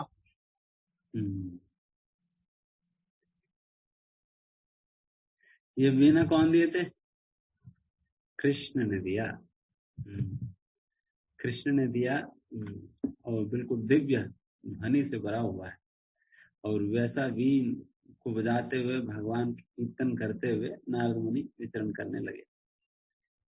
और इस तात्पर्य में प्रभुपाद जी एक विशेष बात लिखते हैं। प्रभुपाद जी लिखते हैं कि the 7 singing meters, namely sa, ri, ga, ma, pa, dha, ni, sa, ni, are also transcendental and specifically meant for transcendental songs. Prabhupada ji तात्पर्य में लिखते हैं कि ये जो सरिगम पदा नि, जो सप्त स्वर जो हम कहते हैं ना, तो ये सप्त स्वरों का लक्ष्य, मतलब इन सप्त स्वरों को प्रकट करने का लक्ष्य यही है कि भगवान की कीर्तन करने का, केवल भगवान की कीर्तन करने के लिए ही इस प्रकार के सप्त स्वरों का प्रकट हुआ है। एंड अभी नारद मुनि उन्हीं सरिगम पदनी का उपयोग करके भगवान की कीर्तन करने लगे। आपको पहले का स्टोरी शायद पता नहीं होगा नारद मुनि को। नारद मुनि दासी पुत्र कैसे बने थे ये नहीं बताया ना।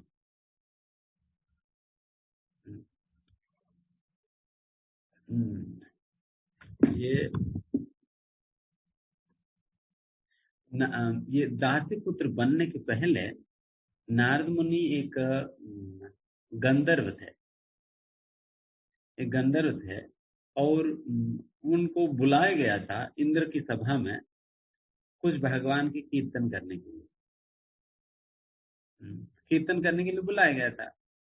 फिर वहां पर गंधर्व पहुंच गए नारद मुनि की सभा में, तो फिर कीर्तन करने के लिए बुलाया गया, तो फिर बैठ गए, फिर करना शुरू करने वाले थे। देन फिर कीर्तन के दौरान फिर कुछ देवदासी, मतलब वहां के अप्सराएं जो है वहां अगर आकर नाचने लगी। देन फिर गंधर्व जो है उन लोगों से प्रभावित होकर उनकी कीर्तन करने लगे। देन फिर इंद्र को लगा, अरे ये क्या चल रही है, तो उनकी कीर्तन कर रहे हैं, हम तो बुलाए थे भगवान की कीर्तन करने के लिए, ये तो उन अप्सरा हमको कीर्तन कर रहे हैं। देन फिर तुम इस प्रकार से शूद्र की तरह आप कार्य कर रहे हो, तो शूद्र ही बन जाओ करके फिर उनको शाप देते थे शूद्र बनने के लिए। तब जाकर फिर दासी पुत्र बनते हैं। तो इस प्रकार से दासी पुत्र बने थे। एंड पहले गंधर्व के रूप में अप्सराओं का कीर्तन कर रहे थे, एंड वही अभी नारद मुनि वापस की वीणा लेकर सरिगम पदनी शब्दों का प्रयोग करते हुए भगवान सुंदर कीर्तन करते हुए तीनों लोकों में भ्रमण कर रहे।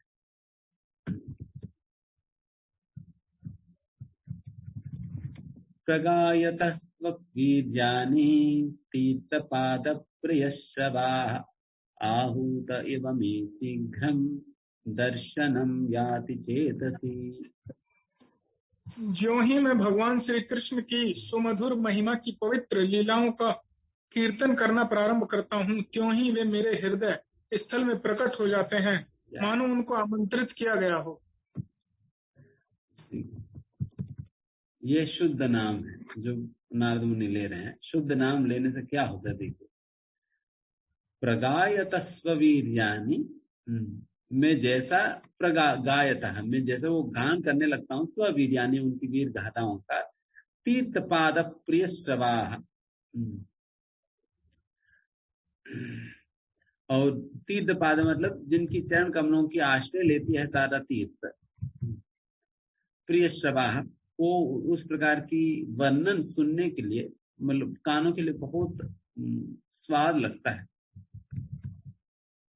अहूत एवं में शीघ्रम, शीघ्रम मतलब बहुत तुरंत ही, दर्शनम याति चेतसी, दर्शनम याति मुझे दर्शन प्राप्त हो जाते, मतलब इसका मतलब जैसा मैं नाम लेता हूँ तुरंत मेरे आंखों के सामने भगवान की रूप दिखने लगता है। जैसा मैं हरे कृष्ण कह दिया तो फिर भगवान का राधा कृष्ण प्रकट हो गए उनके सामने। तो वो जब है उस प्रकार से जब करनी चाहिए, जैसा कि अब हरे कृष्ण कहते ही राधा कृष्ण आपके आंखों के सामने प्रकट हो जाए, तो ये परफेक्शन है जब का। तो आप लोगों को अगर हो रहे तो मान लीजिए कि परफेक्शन हो गया। कुछ और दिख रहे तो समझ।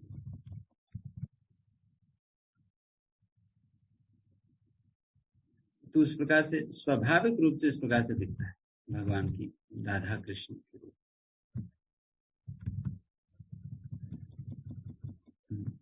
यहाँ पर एक महत्वपूर्ण बात प्रभुपाद जी लिखते हैं। प्रभुपाद जी कहते हैं तात्पर्य में कि बीच में ये बहुत स्वाभाविक है, एक मनुष्य की साइकोलॉजी है कि चाहे कोई मतलब कितना भी पहुंचा व्यक्ति क्यों ना हो, फिर भी उनकी प्रशंसा करने पे उनको अच्छा लगता है ना। आपकी प्रशंसा करने पे आपको अच्छा लगता है। तो वैसे कोई पहुंचा हुआ व्यक्ति भी क्यों ना हो, फिर भी उनको प्रशंसा करने से उनको अच्छा लगता है। एक मतलब फील गुड फैक्टर होता है। फिर यहाँ पर पोपा जी लिखते हैं कि इस प्रकार से क्यों होता है, क्योंकि भगवान को भी ऐसा अच्छा लगता है। भगवान को भी अच्छा लगता है जब आप भगवान के नाम जप करते हो, भगवान की प्रशंसा करते हो, भगवान को अच्छा लग रहे हैं। इसलिए उसी प्रकार का अच्छा लगना हमारे अंदर भी देखा जाता है। बट डिफरेंस इस बात की है, भगवान की जब प्रशंसा किया जाता है, उस प्रशंसा का योग्य है भगवान, प्रशंसनीय है। बट हम उस प्रशंसा लायक नहीं, हम प्रशंसनीय नहीं है, बट फिर भी गैस डाला जा रहा है। तो बल समझना चाहिए वो केवल गैस ही गैस है। कोई अगर पिंच कर दे सारा निकल जाएगी गैस, हवा निकल जाएगी। बट भगवान का तो वैसा गैस तो नहीं है ना, वो तो सच्ची बात है जो भी भगवान के विषय में कहा जा रहा है। तो ये डिफरेंस है दोनों।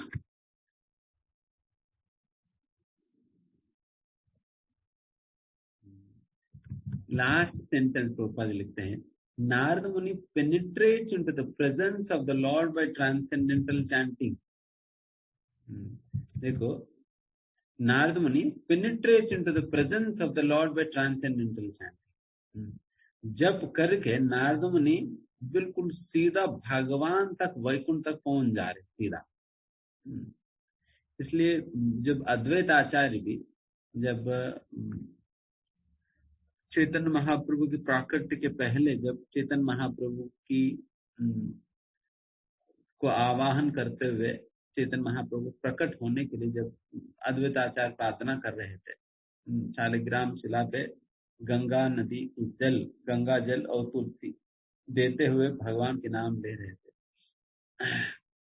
उस समय अद्वैत आचार्य की जप के विषय में कहा जाता है कि अद्वैत आचार्य ऐसा ऐसा चिल्लाते थे, मतलब ऐसा चिल्लाना मतलब वैसे चिल्लाना नहीं, भगवान के नाम ऐसा लेते थे कि उनकी मुख से निकला हुआ नाम पूरे इस ब्रह्मांड की 8 आवरणों को छेद के, ब्रह्म ज्योति भी पार करके, आध्यात्मिक सृष्टि में प्रवेश करके, वैकुंठ धामों को भी पार करके, फाइनली साकेत धाम, द्वारका, मथुरा इत्यादि चीजें पार करके गोलोक वृंदावन पहुंचकर भगवान को वहां पर सुनाई करता है।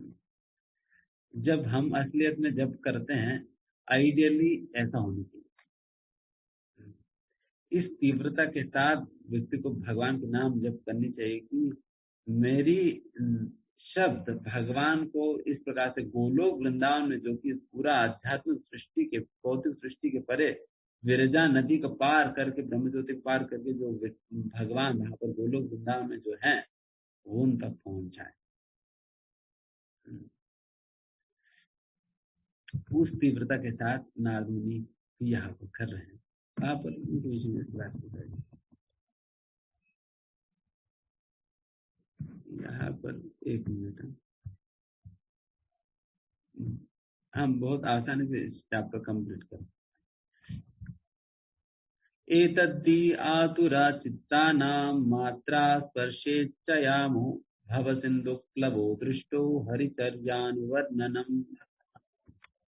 यह मेरा निजी अनुभव है कि जो मनुष्य विषय वस्तुओं से संपर्क की इच्छा रखने के कारण सदैव चिंताग्रस्त रहते हैं, वे श्री भगवान की दिव्य लीलाओं के निरंतर कीर्तन रूपी सर्वाधिक उपयुक्त नौका पर चढ़कर अज्ञान रूपी सागर को पार कर सकते हैं।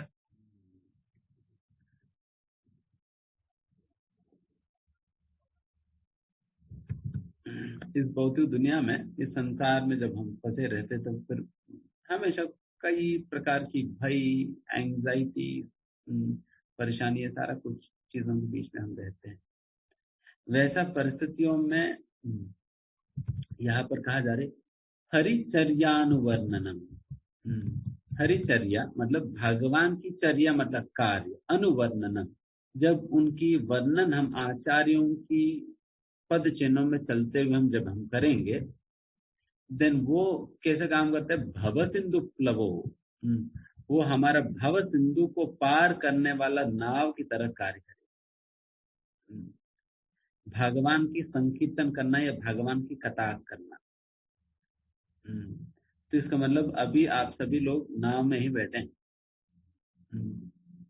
बट प्रॉब्लम है कि हम थोड़ी देर बैठते फिर उसके बाद उतर जाते।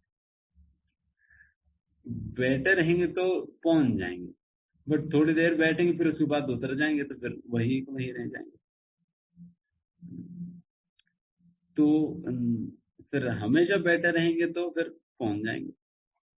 तो हमेशा बैठे रहने का मतलब ये है कि हमेशा हरिचर्यानुवर्णनम, हमेशा हरि कीर्तन हमें गाते रहना चाहिए।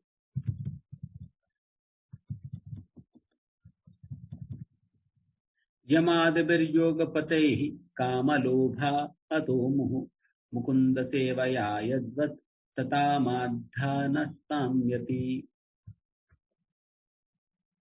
यह सत्य है कि योग पद्धति द्वारा इंद्रियों को वश में करने के अभ्यास से मनुष्य को काम तथा लोभ की चिंताओं से राहत मिल सकती है, किंतु यह आत्मा को संतुष्ट करने हेतु पर्याप्त नहीं है, क्योंकि यह संतोष श्री भगवान की भक्ति में सेवा से ही प्राप्त किया जा सकता है। यहाँ पर ये बात समझाया जा रहा है कि बाकी योग पद्धतियों का अभ्यास करके हमें हो सकता है कि मुक्ति मिल जाए, बट आत्मा को जो आनंद चाहिए वो आनंद नहीं, वो आनंद नहीं मिल पाएगी बाकी योग पद्धतियों से। वो केवल और केवल भक्ति में ही इस प्रकार की क्षमता है उस प्रकार की आनंद देने। और भक्ति में कौन सी आनंद है?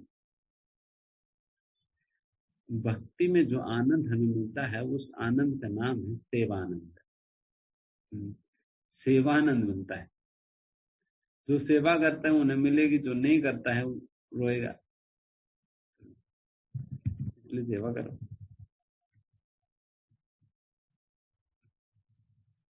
सर्वं तद इदम आख्यातम यत् पृष्टो अहम त्वया नघ जन्म कर्म रहस्यम में भवतश्चात्मतोषणम। हे व्यासदेव, आप समस्त पापों से मुक्त हो। इस प्रकार जैसा आपने पूछा उसी के अनुसार मैंने अपने जन्म तथा आत्म साक्षात्कार के लिए किए गए कर्मों की व्याख्या की है। यह आपके आत्म संतोष के लिए भी लाभप्रद होगा। अभी व्यासदेव को फाइनली नारद मुनि बता रहे, व्यासदेव आपने जो पूछा था ना, how did you come to Krishna consciousness, तो मैंने अपना स्टोरी मैंने बता दिया, तो आप समझ लीजिए। अभी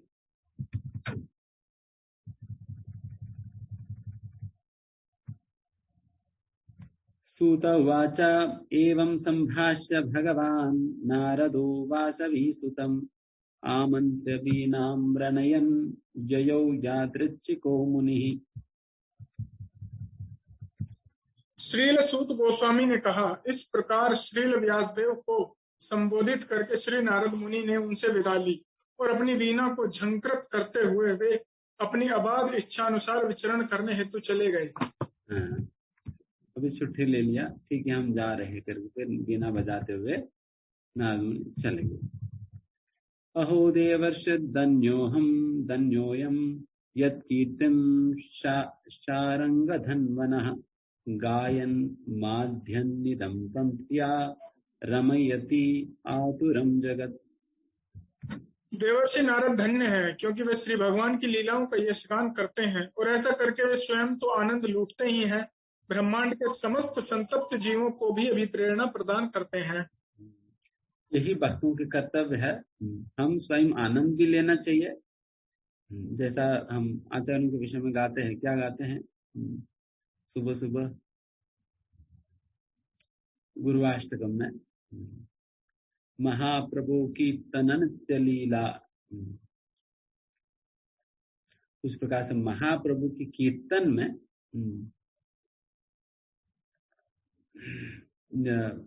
जब आचार्य जब भाग लेते हैं, उनकी अष्टसात्विक बार प्रकट होने लगती है। उस प्रकार से अमित आनंद को लोग प्राप्त करते हैं। फिर ऐसा नहीं कि वो स्वयं ही आनंद प्राप्त करके बैठे रहेंगे, नहीं हमें आनंद मिल रहा है हम संतुष्ट नहीं। फिर आगे क्या कहते हैं, श्री विग्रहाराधन नित्यानाना श्रृंगार तन्मंदिर मादना युक्तस्य भक्तांस्तनियुंजतोपि वंदे गुरु श्री चरणारविंदम। हमने इस प्रकार के आनंद को लिया तो हम यही आनंद अन्यों को भी उपलब्ध कराने के लिए मैं क्या करता हूँ, श्री विग्रहाराधन नित्यानाना, सभी लोगों को भी भगवान की सेवा में इस प्रकार से नियुक्त करूंगा।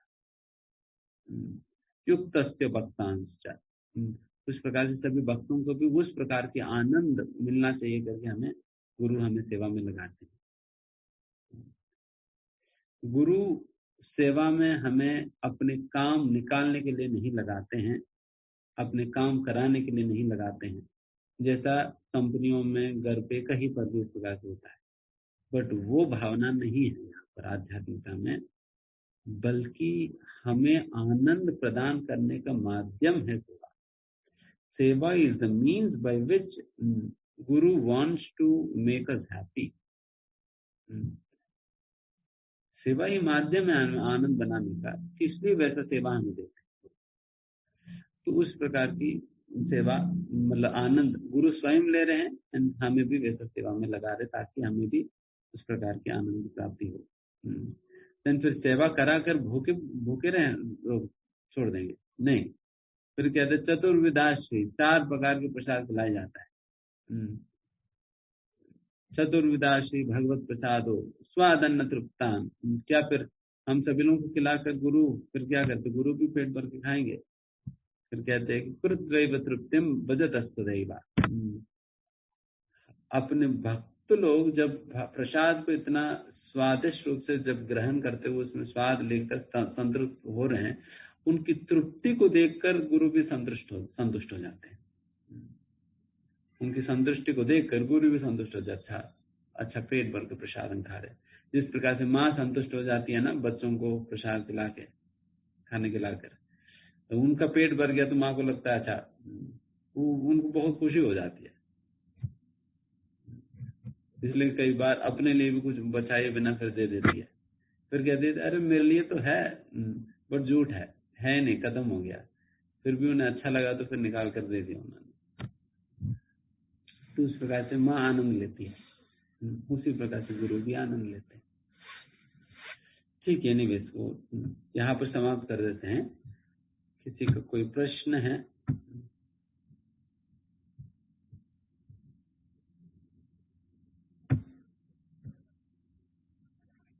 हाँ, हुआ गंधर्व। गंधर्व कौन है? गंधर्व ये मतलब एक जाति है, मतलब 4 लाख मनुष्यों की जो योनिया है तो उनमें से एक जाति है गंधर्व। और इस जाति के लोगों को गाना म्यूजिक वगैरह बहुत अच्छा जाता है। दे आर एक्सपर्ट, इसलिए कहते हैं गंधर्व की तरह आप गा रहे हो करके। तो वो लोग एक्सपर्ट है। फिर वो लोग, उनकी यही कार्य है। तो जब भी कहीं पर भी किसी प्रकार का कॉन्सर्ट होता है, वहां पर जाकर भगवान की कीर्तन वीर्तन करना, मृदंग बजाना। वैसे कहा जाता है कि इंद्र बहुत एक्सपर्ट है मृदंग बजाने में। जब भगवान कीर्तन होते हैं, इंद्र कीर्तन मृदंग बजाने आते हैं। ठीक है, कौन? शक्ति श्रीराम माता जी बोलिए। हरे कृष्णा प्रभु जी, नमस्कार। प्रभु जी, जब प्रलय नारद मुनि भगवान के शरीर में प्रवेश कर गया, फिर वहीं से निकले, तो फिर उनको ब्रह्मा जी का मानस पुत्र क्यों बोलते हैं? यहाँ पर प्रभुपाद जी मतलब जैसा कि टीवी सीरियल्स में मतलब दिखा। तात्पर्य में लिखते हैं प्रभुपाद जी कि नारद मुनि का ये लीला है, मतलब ये लीला ही मानना चाहिए। इस प्रकार से नारद मुनि ब्रह्मा जी के पुत्र के रूप में प्रकट होना, क्योंकि वैसे तो नारद मुनि क्या, हम सभी लोग भी तो वही से आए थे। हम सभी भी जब प्रलय के समय कहाँ जाएंगे, भगवान के शरीर में ही जाते हैं। एंड जब सृष्टि होता है भगवान के शरीर से हम वापस प्रकट होते हैं। उसी प्रकार से नारद मुनि भी गए थे, और फिर नारद मुनि भी ब्रह्मा जी के साथ बाहर आए। फिर बाहर जब हम आते हैं, जीव जब बाहर आते हैं, देन फिर एक एक प्रकार से प्रकट होते हैं। कोई ब्रह्मा जी के पुत्र के रूप में प्रकट हुआ, फिर कोई दक्ष प्रजापति के पुत्र के रूप में प्रकट हुआ, कोई विशेष प्रकार से अलग अलग प्रकार से प्रकट होते हैं। इस प्रकृति के अंतर्गत कैसे प्रवेश करते हो, बट हम सभी भी उसी प्रकार से भगवान के शरीर से ही आए हैं। यहाँ पर लिखते मतलब इस प्रकार से प्रकट होना ब्रह्मा जी के पुत्र के रूप में, वो लीला है करके।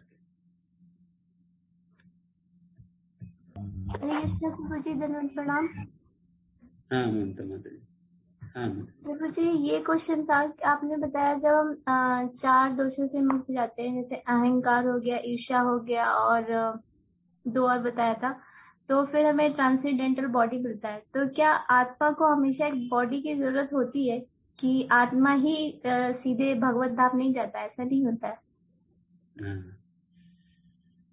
हाँ, जैसे यहाँ पर प्रभुपाद जी लिखते हैं क्लियरली कि आत्मा इस भौतिक शरीर को छोड़कर आध्यात्मिक शरीर स्वीकार की है करके।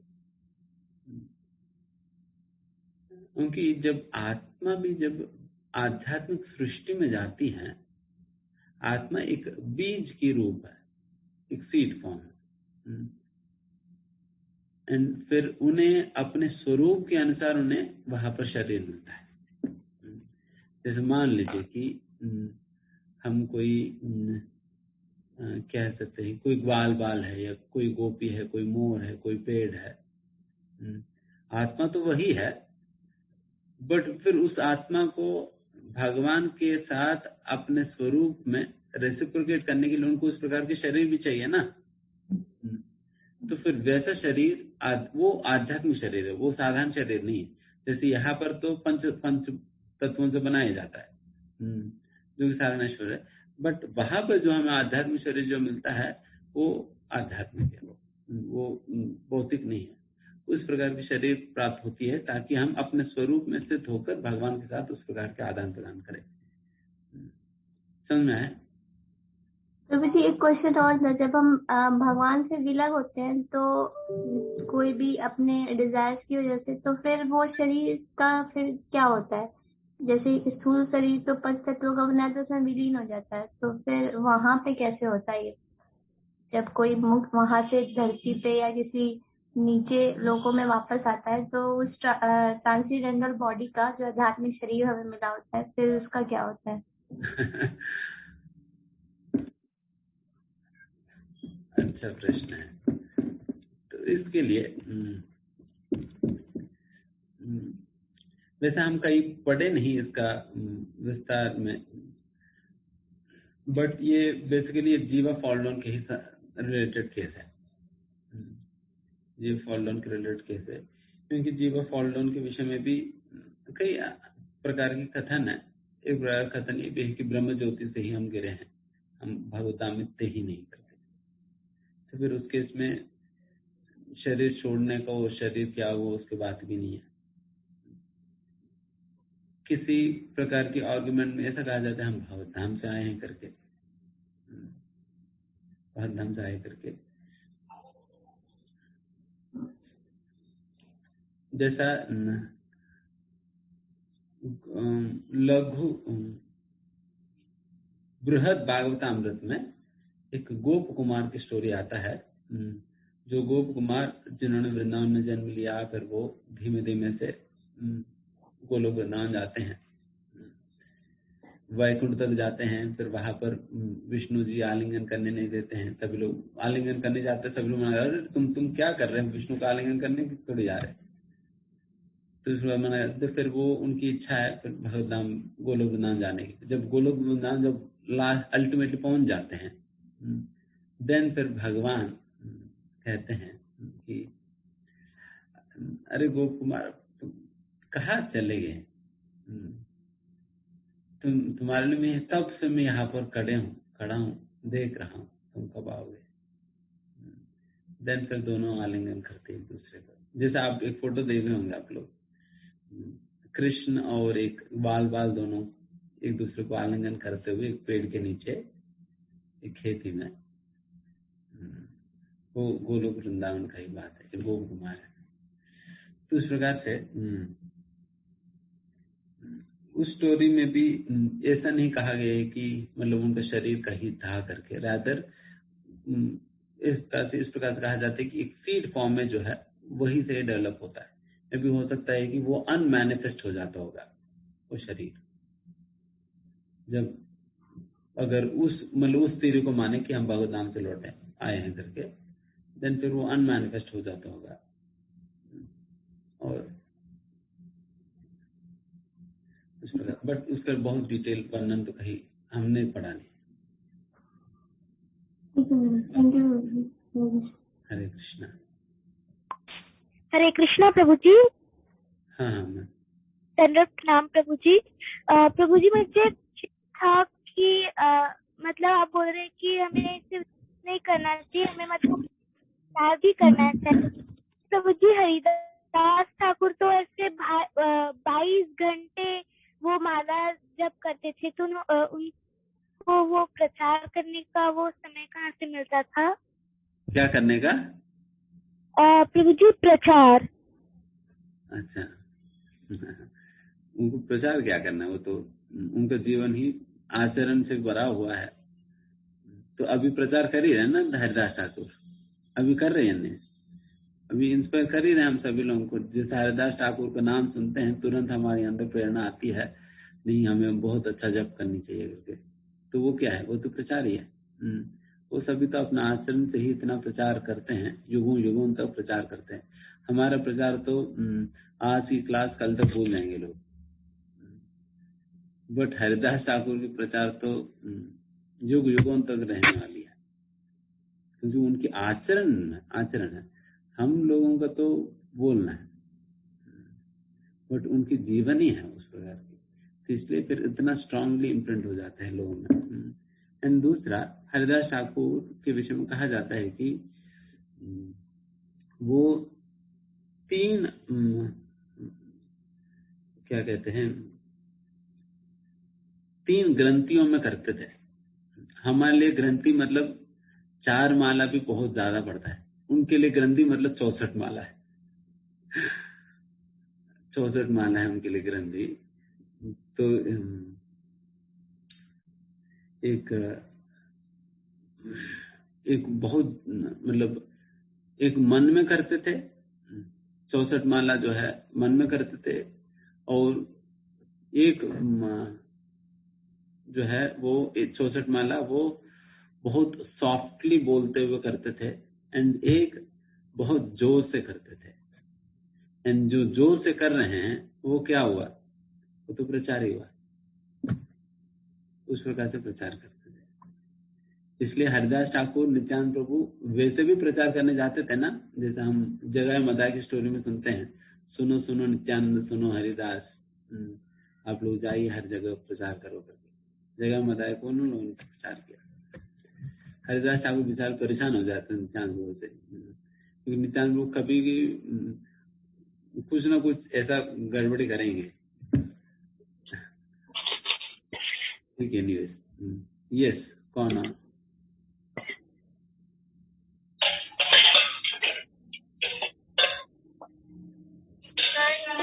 हरे कृष्णा प्रभु जी। यस हरे कृष्णा।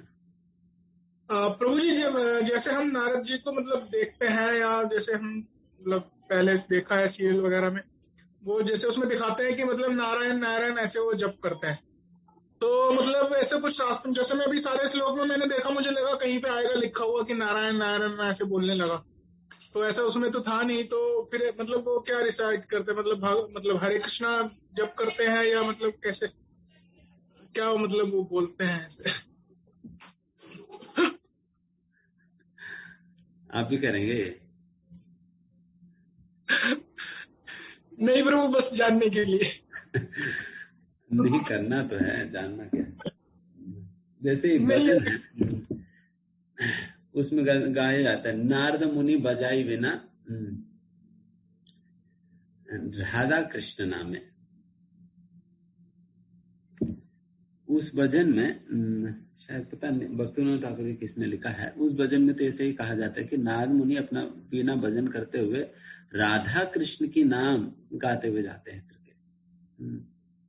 फिर वहां पर हरे कृष्ण महामंत्र का भी उल्लेखन है उस भजन में, शायद तो उस प्रकार से वहां पर राधा कृष्ण के नाम के विषय में उल्लेखन है।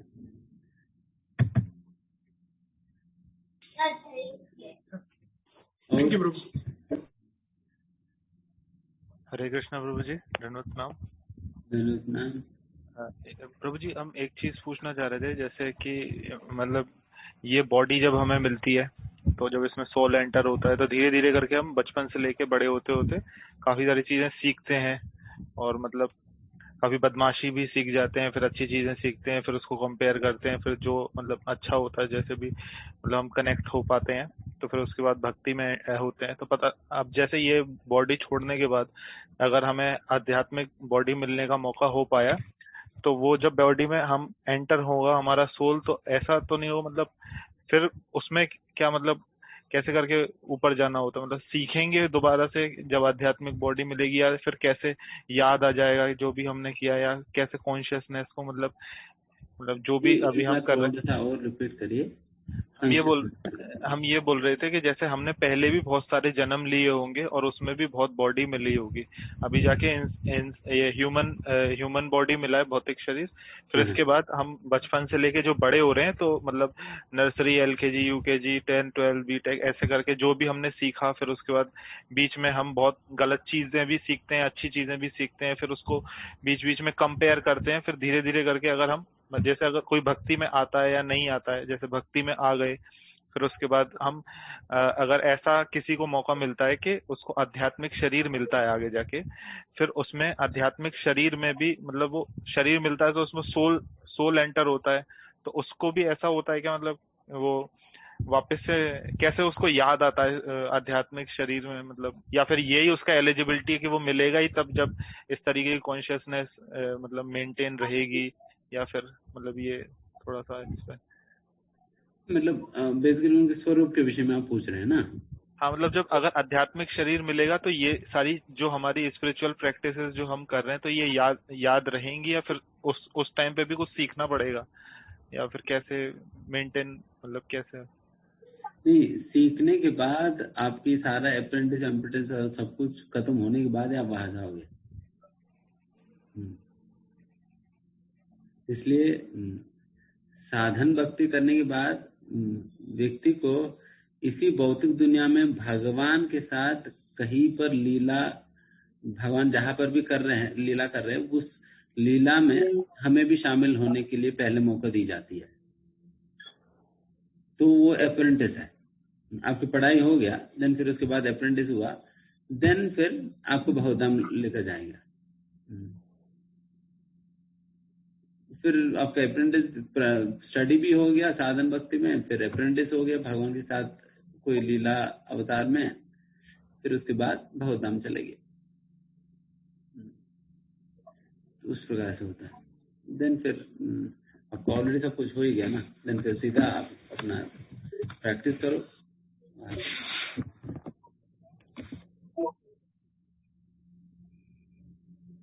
ठीक है। यहाँ चैट में किसी ने कुछ पूछा है, नारद मुनि का गुरु मतलब यहाँ पर वही मानना चाहिए जो भक्ति वेदांता है।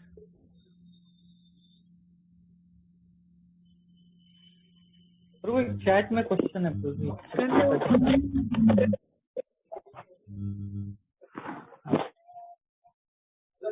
ऐसा अवस्था होती है क्या जब भगवान भी रक्षा करते हैं? हाँ, सभी का भक्ति का रक्षा कर ही रहे हैं ना भगवान। भगवान हमेशा भक्तों की भक्ति का रक्षा कर रहे हैं। तभी कोई भक्त बहुत जल्दी भक्ति को स्वीकार कर लेते हैं। जैसे आप कई बार देखते हैं कि छोटे छोटे बच्चे भी बहुत सीरियसली भक्ति करने लगते हैं। उनको खेल कूद में वगैरह में बहुत आकर्षण नहीं होता है, बल्कि वो भक्ति में ही भगवान के साथ ही खेलना, भगवान के साथ ही सारा चीजों में लगते हैं, बहुत नेचुरली उन्होंने लग जाते हैं। ये इसलिए बिकॉज उन्होंने पहले काफी कुछ भक्ति कर रखे हैं। यस प्रभु जी, लास्ट प्रभु जी एक कंफ्यूजन था। हरे कृष्ण प्रभु। हाँ प्रभु ये पूछना था, जो स्कूल में हमारी एंट्री होती है एज ए भक्त, तो ये मतलब अपना गोलोक धाम की लास्ट सीढ़ी है अपने इसमें कलयुग में, जब इसमें मतलब इसके बाद तो, क्योंकि भगवत गीता भी इसी में पढ़ा रहे हैं, स्कूल में सब कुछ यही करा रहे हैं, और भगवान ने ये भी बोला कि अगर आपने इसके बाद भी कुछ नहीं किया तो पतन नहीं होगा। तो इसका पतन अगर हम पार कर जाते हैं तो फिर अगला चरण तो फिर ऊपर ही होगा ना। फिर तो मतलब क्या माने इसको तो हमारा मतलब एक लास्ट सीढ़ी हुआ इसमें प्रभुपाद का, हमारा जो प्रभुपाद बोलते हैं। हाँ, मतलब ऊपर के लोगों में चले ही जाएंगे, इतनी गारंटी तो। भगवान नहीं भी जा पाए तो,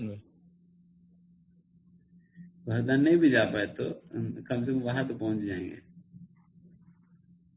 जी तो मतलब हम गए गुजरा केस तो नहीं है, हम अच्छा ही प्रभुपाद जी कहते most of my disciples will go there, स्वर्ग में जाएंगे। ठीक है, यहाँ समाप्त कर दे। धन्यवाद। तिरंद्रा श्रीमद् भागवतम की, श्रील प्रभुपाद की और प्रेमानंद। अच्छा, वो आज अनाउंस कर रहे हैं क्या जपा के विषय में? यस आप तो अनाउंस कर सकते हो या हम लोग? ऐसा कल से 5 दिन हम सुबह 4 बजे से 9:30 बजे तक जप करने वाले हैं। 5 दिन नरसिंह चतुर्दशी तक।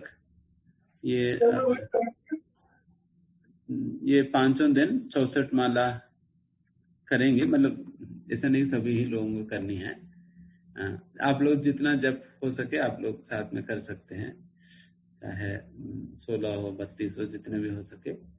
सुबह 4 से और 9:30 बजे तक हम आप मतलब रहेंगे साथ में। आप कभी भी ज्वाइन कर सकते हैं और अटेंड कर सकते हैं। ठीक है। तो ये हम सभी के लिए प्रार्थना के रूप में हम कर रहे हैं। फिर जो लोग करना चाहे तो फिर आइए, हमें भी प्रोत्साहन मिलेगा आप लोगों को देखकर। और आपको पता चले मतलब 64 माला करना भी कई बार लगता है बहुत बड़ा टारगेट है करके, पर रादर आसानी से की जा सकती है भगवान की कृपा से। तो हम कल सुबह से शुरुआत करेंगे, कल सुबह 4 बजे मिलेंगे। ठीक है, तो अभी जल्दी सो जाइए। हरे कृष्ण। श्री प्रभुपाद की।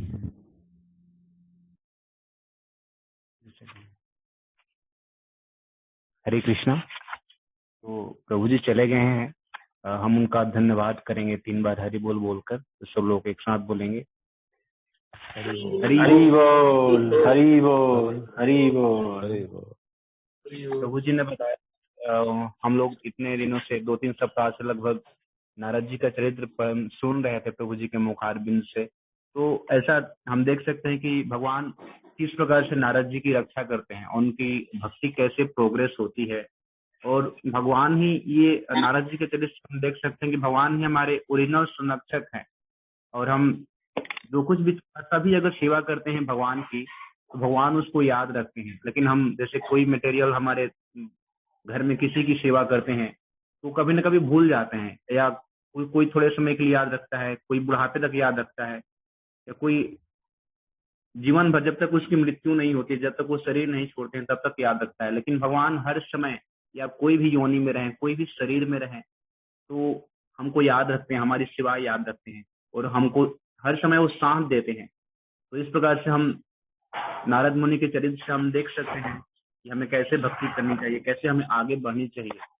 और हम अपने शुद्ध नाम जप अगर लेते हैं, भगवान की सेवा करते हैं, अपने गुरु महाराज जो हैं उनकी आज्ञा अनुसार, तो हम नारद मुनि की तरह हम भी भक्ति में यथाशीघ्र आगे बढ़ सकते हैं। तो आप सभी का बहुत बहुत धन्यवाद। ये जैसा कि ये चैप्टर समाप्त हो गया है, तो ये जो संडे आ रहा है उसके नेक्स्ट वाले संडे इसका टेस्ट होगा, तो सब लोग इसके प्रिपरेशन करेंगे। हम जो रिकॉर्डेड लेक्चर है उसको फिर से शेयर करेंगे 6वें चैप्टर का। तो आप सभी का एक बार फिर से धन्यवाद। वाञ्छाकल्पतरुभ्यश्च कृपा सिन्धुभ्येव च पतितानां पावनेभ्यो वैष्णवेभ्यो नमो नमः। अनंत कोटि वैष्णव की जय, श्रील प्रभुपाद की जय, सभी उपस्थित भक्त वृंद की जय। हरे कृष्णा। और हम लोग कोशिश करेंगे कल से 4 बजे से जपा करने के लिए प्रभु जी लोग साथ, तो सब लोग कोशिश कीजिएगा 64 माला कंप्लीट करें। ठीक है, हरे कृष्णा।